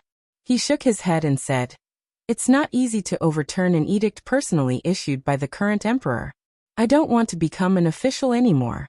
There's nothing wrong with being a good-for-nothing young master waiting to die." The young man on his left dipped a mouthful of mutton and comforted him. "Zijian, don't be discouraged. In at least a year, at most 2 or 3 years, this decree will be nullified. It's not like you don't know His Majesty's health. How long do you think he can hold on? Lord Zeng is now highly promoted, and will definitely be highly regarded by the King of Shu in the future. When that time comes, Zijian's matters will only require a word from His Highness." Zeng Zijian glanced at him and said, "Brother Han, be careful with your words." The young man said disapprovingly, "This is the Zeng family, your territory. Zijian, you're too cowardly. Is there anyone who can hear us?" He shook his head and dipped another mouthful of mutton. Then he smacked his lips and said, "It's said that this thing called hot pot was created by that Li Yi. Tell me, as a county marquis and a minister of Jin Ziguanglu, why does he like these crooked ways instead of doing proper work?" Just as he finished speaking, A corner of the screen was lifted up to reveal a passage. Li poked half of his body in and said with a frown, I can pretend that I didn't hear what you said earlier about His Majesty not having 2 years to live, but don't you think it's a little too much to say such things while eating hot pot? Li looked at Zheng Zijian and asked, Young Master Zheng, what do you think? Pa. Why are you here? The wine pot in Zheng Zijian's hand fell to the ground and his expression changed drastically. As for that young Master Han, his face turned from white to green and then to white again. The words, just now you said that His Majesty doesn't have 2 years to live, echoed in his mind. He suddenly stood up from his seat. If these words were to reach His Majesty's ears, no matter what position the Han family held in the imperial court, it wouldn't be an exaggeration to exterminate them. Clang. Because he stood up too abruptly, his thigh bumped into the stove. The copper pot on the stove shook violently before it toppled over. The boiling hot soup splashed everywhere. Then, there were a few ear-piercing screams of terror. The screens on the 4 sides were knocked down by the people and fell to the ground. When the copper pot rolled down, Li simply turned around and grabbed Miss Zheng by the waist. With a light leap, he landed under the pavilion. With a soft body in his arms, Li looked at the people who ran out of the pavilion with ferocious expressions and took off their shoes and jumped on the spot. He sighed and said, Although hot pot is delicious, the water is so hot. You have to be careful when eating it. The screams quickly attracted the guards of the Zheng residence. A middle-aged woman hurried over from behind. After seeing Zheng Zijian's pained expression, her expression changed and she hurriedly said, Zijian, what's wrong? What happened? Zheng Zijian clenched his teeth and looked at Li with frightened eyes. He shook his head and said, No, it's nothing. I just accidentally knocked over the soup pot. Mother, don't worry. Stay here and don't move. The woman said to him, then turned around and said to the guards sternly, Why are you still standing here? Quick, go get the doctor. In addition to Zheng Zijian, 3 other people were drenched by the boiling water. However, it was only a slight burn and some flesh pain. Apart from being temporarily unable to move, they were fine. Seeing that Zheng Zijian was fine, the middle-aged woman stood up and glanced in a certain direction. She strode over and looked at Zheng Zimo with a frown. What are you doing here? Zheng Zimo grasped Li Yi's hand and walked out. She looked at the middle-aged woman and said calmly, I'm here to take back my parents' spirit tablet. Spirit tablet? The middle-aged woman pouted. Your parents are sinners of the Zheng family. They brought shame to the ancestors of the Zheng family, and let their spirit tablet occupy a corner of the ancestral hall. What are you dissatisfied with? Li felt her grip on his hand was a bit tight, so he gently patted the back of her hand. My father was framed by someone, Yi Zichen said. Zheng Zimo looked at her and said word by word. You have already expelled him from the Zheng family. He is no longer a member of the Zheng family. Now I am going to take back their spirit tablet. The middle-aged woman sneered. I wonder if your dead parents would want their spirit tablet to be placed in the ancestral hall of the Zheng family, or in the hands of a dirty prostitute. Li suddenly felt a stinging pain on the back of his hand. It was because her nails had sunk into the flesh of his hand. It's okay, I will take care of it. He stepped forward, shielding her behind him. He turned around and whispered. The middle-aged woman was startled and frowned. What are you? Zheng Shichen is quite smart. Why did he marry a thing like you? Li looked at the middle-aged woman and shook his head. You slap. As soon as the middle-aged woman opened her mouth, a loud sound was heard, followed by a burning pain on one side of her face. This slap is for what you said just now. Slap. As the middle-aged woman froze in place, her face full of disbelief, Li flipped his hand again. This slap is because you scolded me earlier. Let me correct you, I am Li not. Li stopped in time. After thinking about it, he looked at her with dissatisfaction. You still want to play tricks with me? Slap. Another crisp slap rang out. This slap is a trick.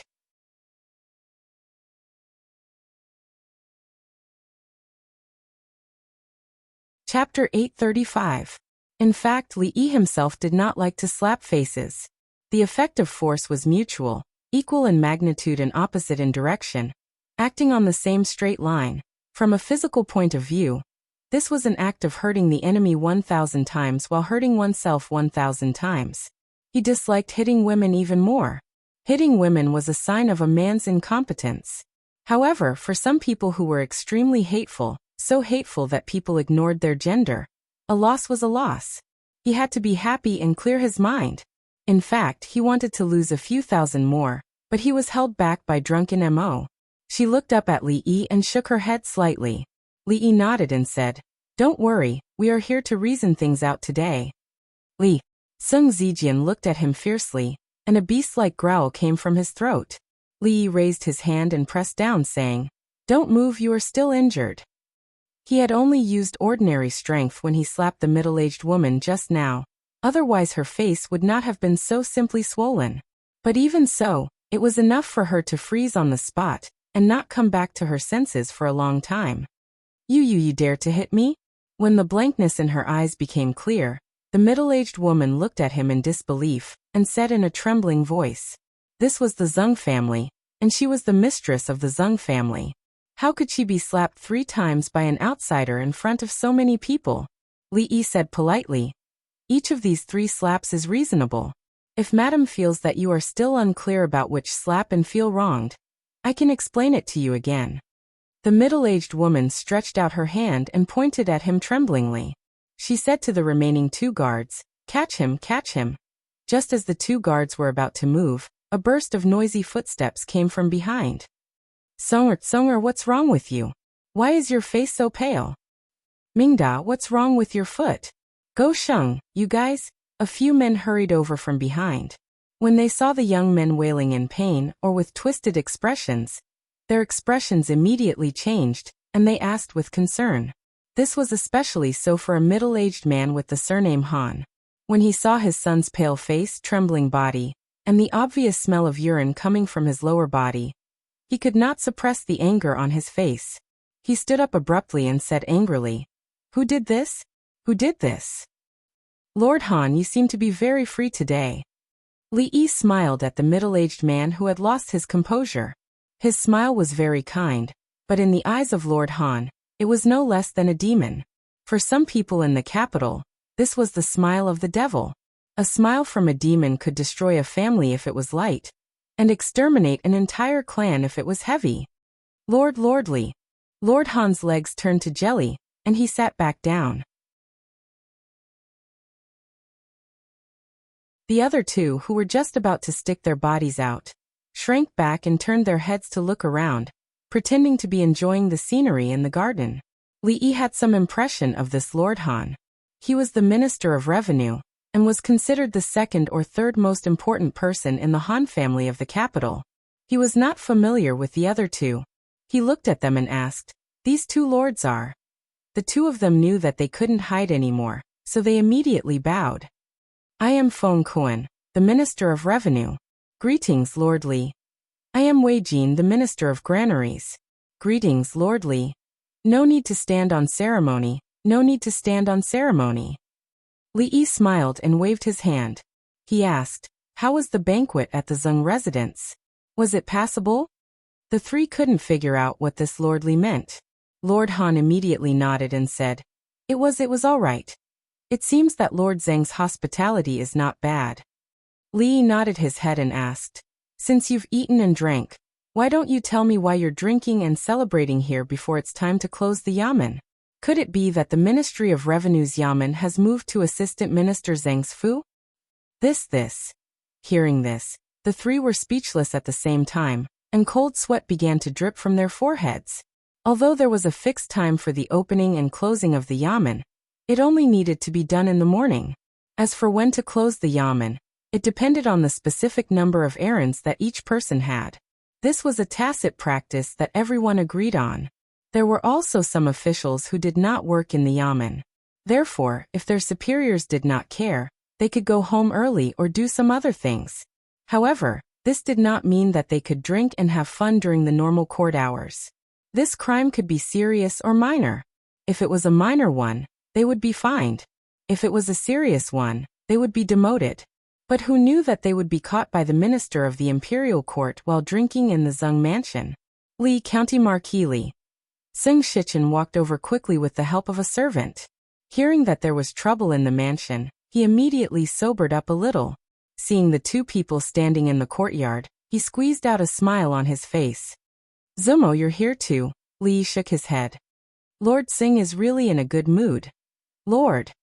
Seeing Seng Shichen coming, the middle-aged woman immediately burst into tears. Pointing at Li Yi and Zeng Zumo, she said loudly, "This prostitute brought her." "Shut up." Seng Shichen's face suddenly showed anger. His almost roaring voice scared the woman to the spot. Looking at the woman's swollen cheek, he waved his hand and said, "Come, take the lady back." Then he looked at Li Yi and said, "County Marquis Li, this is not the place to talk. This way, please." He glanced at Seng Zijian behind him. "You come with me." Seeing those people leave, Lord Han looked at his son who was still sitting on the ground. An inexplicable anger rose in his heart.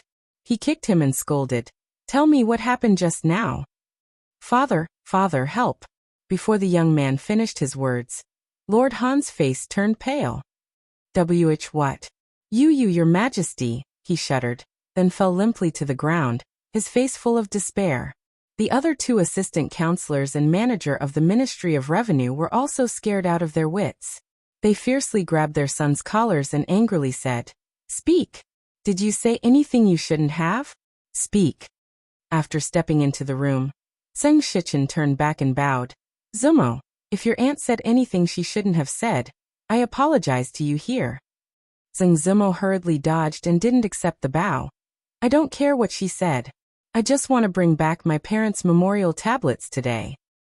Seng Shichen raised his head and revealed a troubled expression. Back then, Big Brother was framed by a scoundrel. In order to protect the Zeng family, your grandmother expelled him from the family. However, he is still a member of the Zeng family. Don't worry, I will clear Big Brother's name and restore his identity. Zeng Zumo closed her eyes and took a deep breath, saying slowly, "No need. 13 years ago, they were no longer members of the Zeng family. 13 years later, they still aren't. I will worship their memorial tablets well, and won't take up space in the Zeng family's ancestral shrine." Zumo. Li shook his head and interrupted him. He looked at him and said slowly, "Lord Seng, we didn't come here today to listen to you." Seng Shichen looked at him and said, "Lord Li, this is the Zeng family's business. I hope you won't interfere." "Sorry, I think Lord Seng is mistaken about one thing." Li held her hand and looked at Seng Shichen. "This is not the Zeng family's business. It's the Li family's business."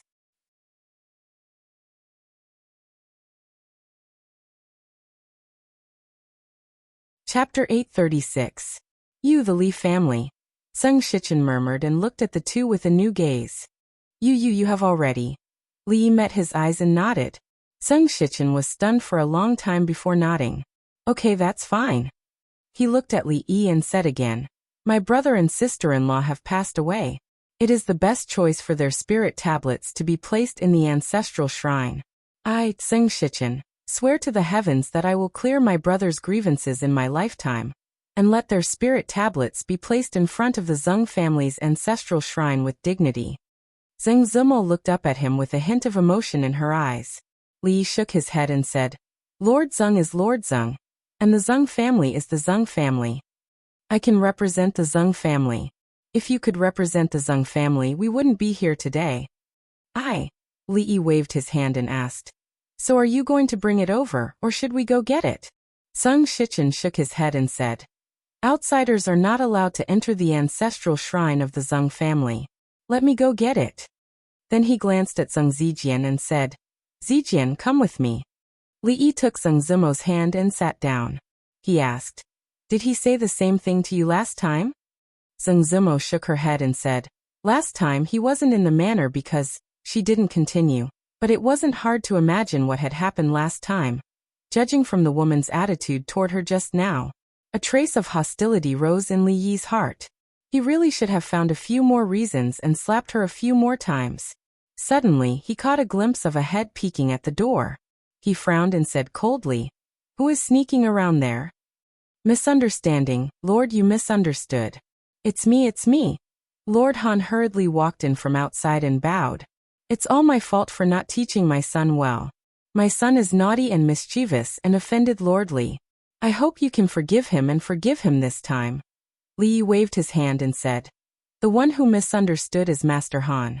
Speaking of which, it was I who disturbed your son and caused him to be scalded by the hot water. I don't know how his injuries are. I hope Master Han won't blame me. How could it be? How could it be? Official Han repeatedly waved his hand and breathed a sigh of relief in his heart. If that's the case, this lowly official will take his leave. Go go. Li Yi waved his hand again. Since your son is injured, there is no harm in recuperating for 2 days. As for him talking about His Majesty behind His Majesty's back, we'll talk about it in 2 days.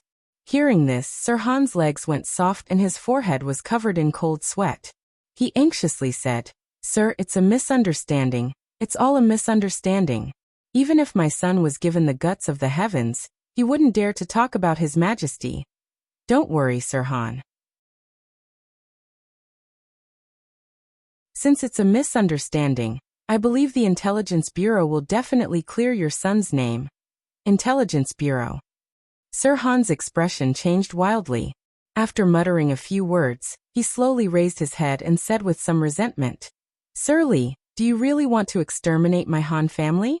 Do you think that without any evidence, just based on your one-sided words, His Majesty will believe it and go to great lengths to deal with my Han family? Whether His Majesty will believe it or not, don't you know in your heart, Sir Han? Thump.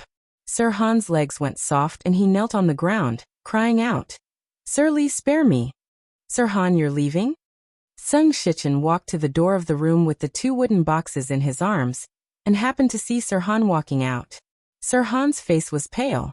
He wiped the cold sweat on his forehead with his sleeve and said, There are still some matters in the yamen. I will take my leave first. Sorry for disturbing you today. After saying goodbye to Sir Han, Sung Shichen walked into the room and handed the wooden box to Zuamo. When you've thought it through, you can come back to find me at any time. Zuamo opened the wooden box and looked inside, then closed it again. She stood up with the wooden box and bowed slightly. Thank you. She turned to look at Li Yi and whispered, Let's go back. Li Yi patted her hand. Sit here for a while. I have something to say to Sir Zue. He looked at Sung Shichen. Sir Zue, can we talk in private? Sung Shichen nodded, and the 2 went to a side hall. Li Yi casually cupped his hands. I haven't congratulated Sir Zue on your promotion to the capital governor. Sung Shichen cupped his hands in return. It's all thanks to Sir Li. If he still didn't know what Li Yi meant that day in the palace, then he would have lived all these years in vain. Since you know it's all thanks to me. Li Yi nodded. Then surely Sir Zue won't mind doing me a small favor? Although Sung Shichen had already guessed that this matter was related to him, he did not expect that he would not shirk away at all. After a moment of shock, Sung Shichen looked at him cautiously and asked, I wonder what Lord Li wants me to help with. Li Yi looked at him and asked, The capital governor has his own mansion, right? Although he didn't know what he meant, Sung Shichen nodded. The court has indeed built a mansion for the capital governor. It's in the yamen of the capital. After Sir Zue takes office, will you move to the capital governor's mansion? Sung Shichen looked at him suspiciously. What does Marquis Li mean? Just say it. Then I'll say it. Li Yi looked around, then turned his head and said, I want the Zung mansion. Li Yi looked at him with a burning gaze. I want you to move out. I want the Zung mansion. Sir Zue, name your price. What? Sung Shichen was stunned, then shook his head. That's impossible. This is the Zung family's ancestral mansion. How could we sell it to you? Besides, the capital governor's mansion is only a temporary residence. If there's a change of position, where do you want me to live? Sir Zue can buy another mansion. In any case, the Zung mansion's location isn't very good. Change the place, change the feng shui, and change the mood. Who knows, maybe your luck will turn around and your career will be smoother. Li Yi looked at him and said, There are many good places in the capital. Why does Sir Zue need to guard this place? No, that's absolutely not possible. Sung Shichen shook his head and said resolutely, The ancestral mansion can't be abandoned easily. I spent a lot of effort to regain it. Please forgive me for not being able to help you. Li Yi sighed and said, Sir Zue, this is the first time I'm asking for your help. I'm powerless in this matter. Sir Zue, you know me. Li Yi looked at him and said with a smile, I'm the kind of person who will do anything to achieve my goals. Sung Shichen looked at him and asked, Do you want to rob me if I don't agree? Sir Zue, don't joke around. Wouldn't that make you a robber? Li Yi shook his head and said, I'm a decent person. I won't do that kind of thing. How about I find a new place for you? I guarantee that it's better and safer than this place. Moreover, the Zeng family definitely won't blame you.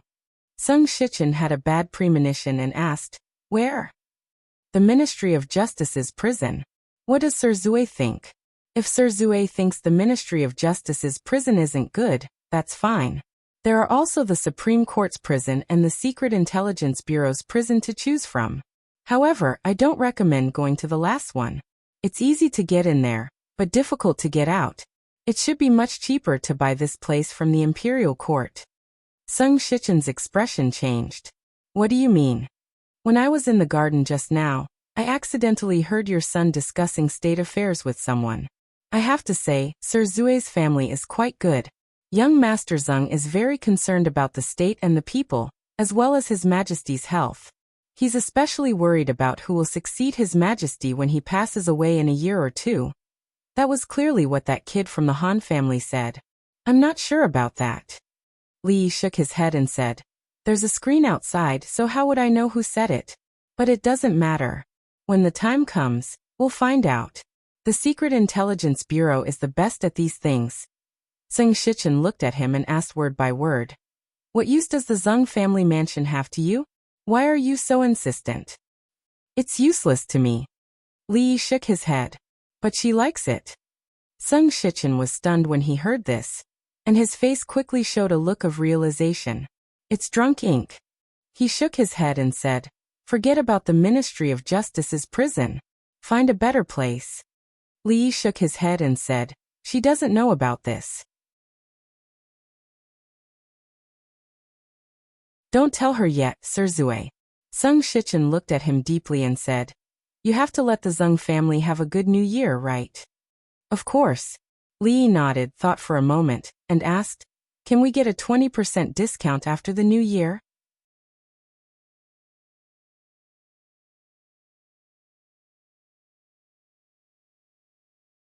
Chapter 837. What did you just say? Zeng Zumo turned around and asked Li Yi curiously when they walked out of the Zeng mansion and strolled back to Willow Lane. Nothing. Li Yi shook his head and said, holding 2 wooden boxes, I asked Master Zeng what kind of dowry he planned to prepare for you. I haven't agreed yet. I don't care. Why are you so shameless? Why don't you like it? I like it.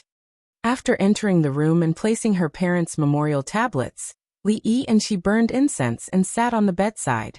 She looked at the lit incense and murmured, At that time, the government said that my father embezzled the grain and sent people to arrest him. The Zeng family, they threw our things out of the house, saying that my father had done such a thing, so he was not a member of the Zeng family and should not be a burden to the Zeng family.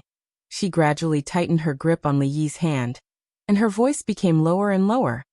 My mother committed suicide. My father was arrested by the government, and I was also taken away by them to the musical house. The musical house. It sounds nice, but no one knows what kind of place it is. Several sisters I met in it died soon after.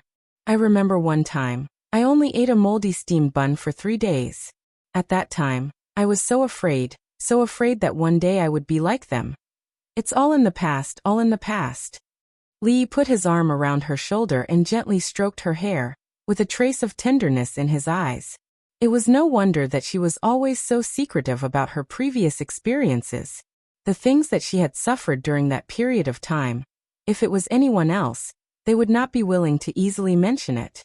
Her eyes were slightly absent-minded, and she murmured, Later, my mother bought me from the musical house and brought me to the Qing and mansion. At that time, I swore that I would never come back to this place in my life. Li Yi lowered his head and asked softly, Then why did you come back? Because Sister Ruoqing is here.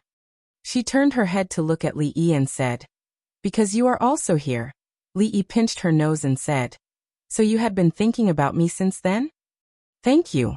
She leaned comfortably in Li Yi's arms, closed her eyes, and let out a long sigh. Li Yi asked in surprise, "What are you thanking me for?" "Yes, thank you. There's not much sincerity in just saying thank you." Before Li Yi could finish his words, two soft lips were imprinted on him. Today's weather was good.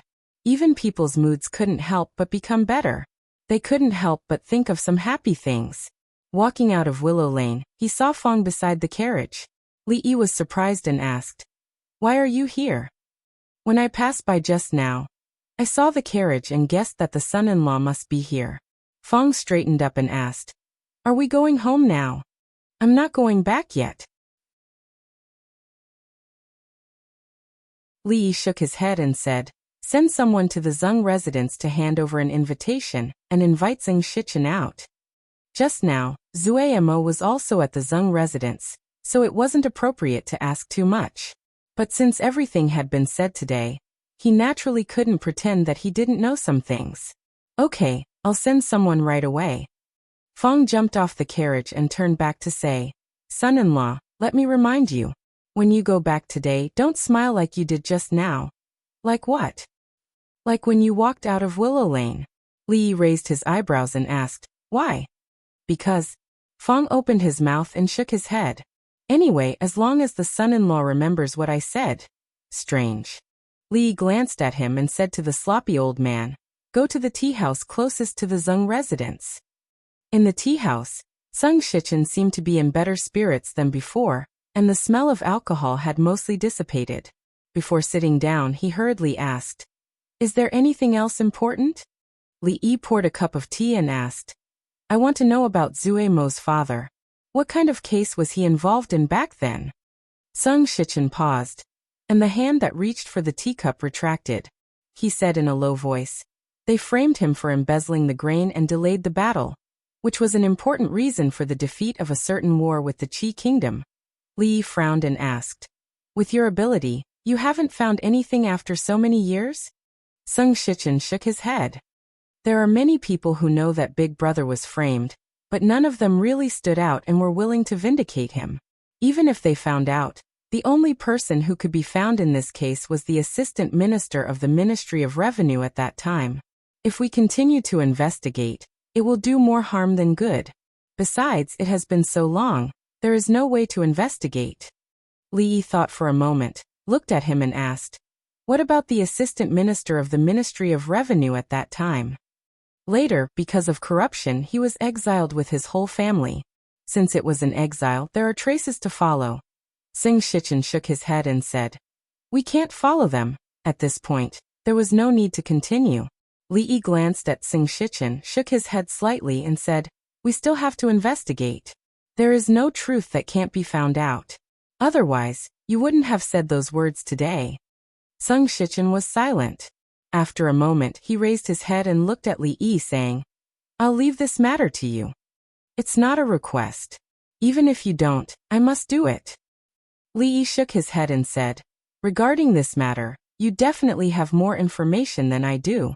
Another day, invite Assistant Minister Liu of the Ministry of Justice to a meal. We still have to rely on him for this matter.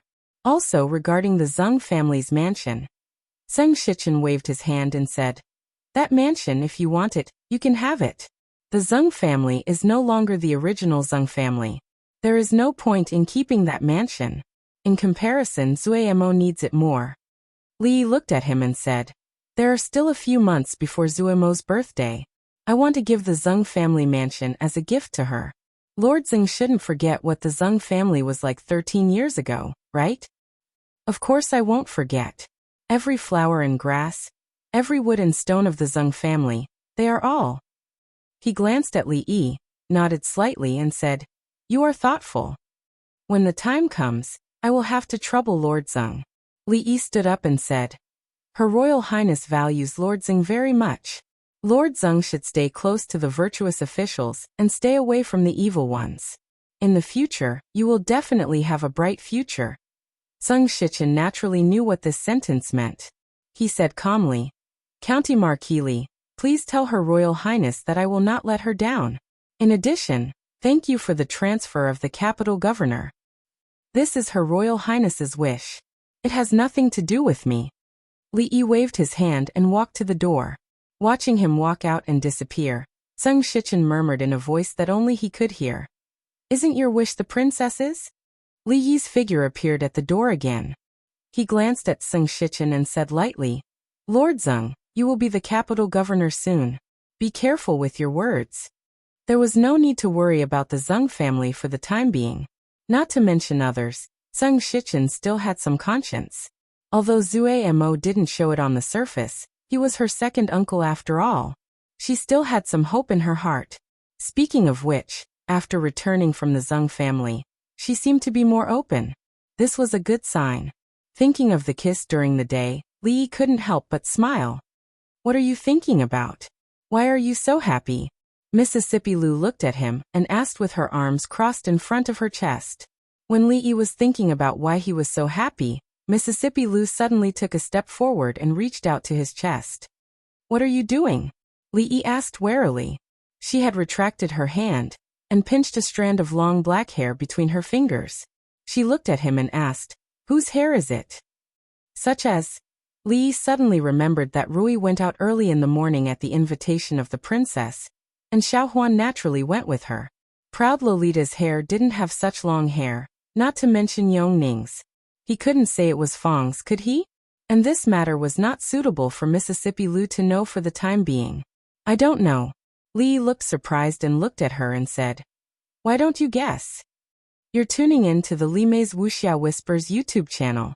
We're so grateful for your support, and don't forget to subscribe to join us on this incredible journey through captivating stories. Your generosity through donations truly makes a world of difference, as it's the primary source of revenue that allows me to expand and enhance this channel for you. Thank you from the bottom of my heart for being a part of this adventure.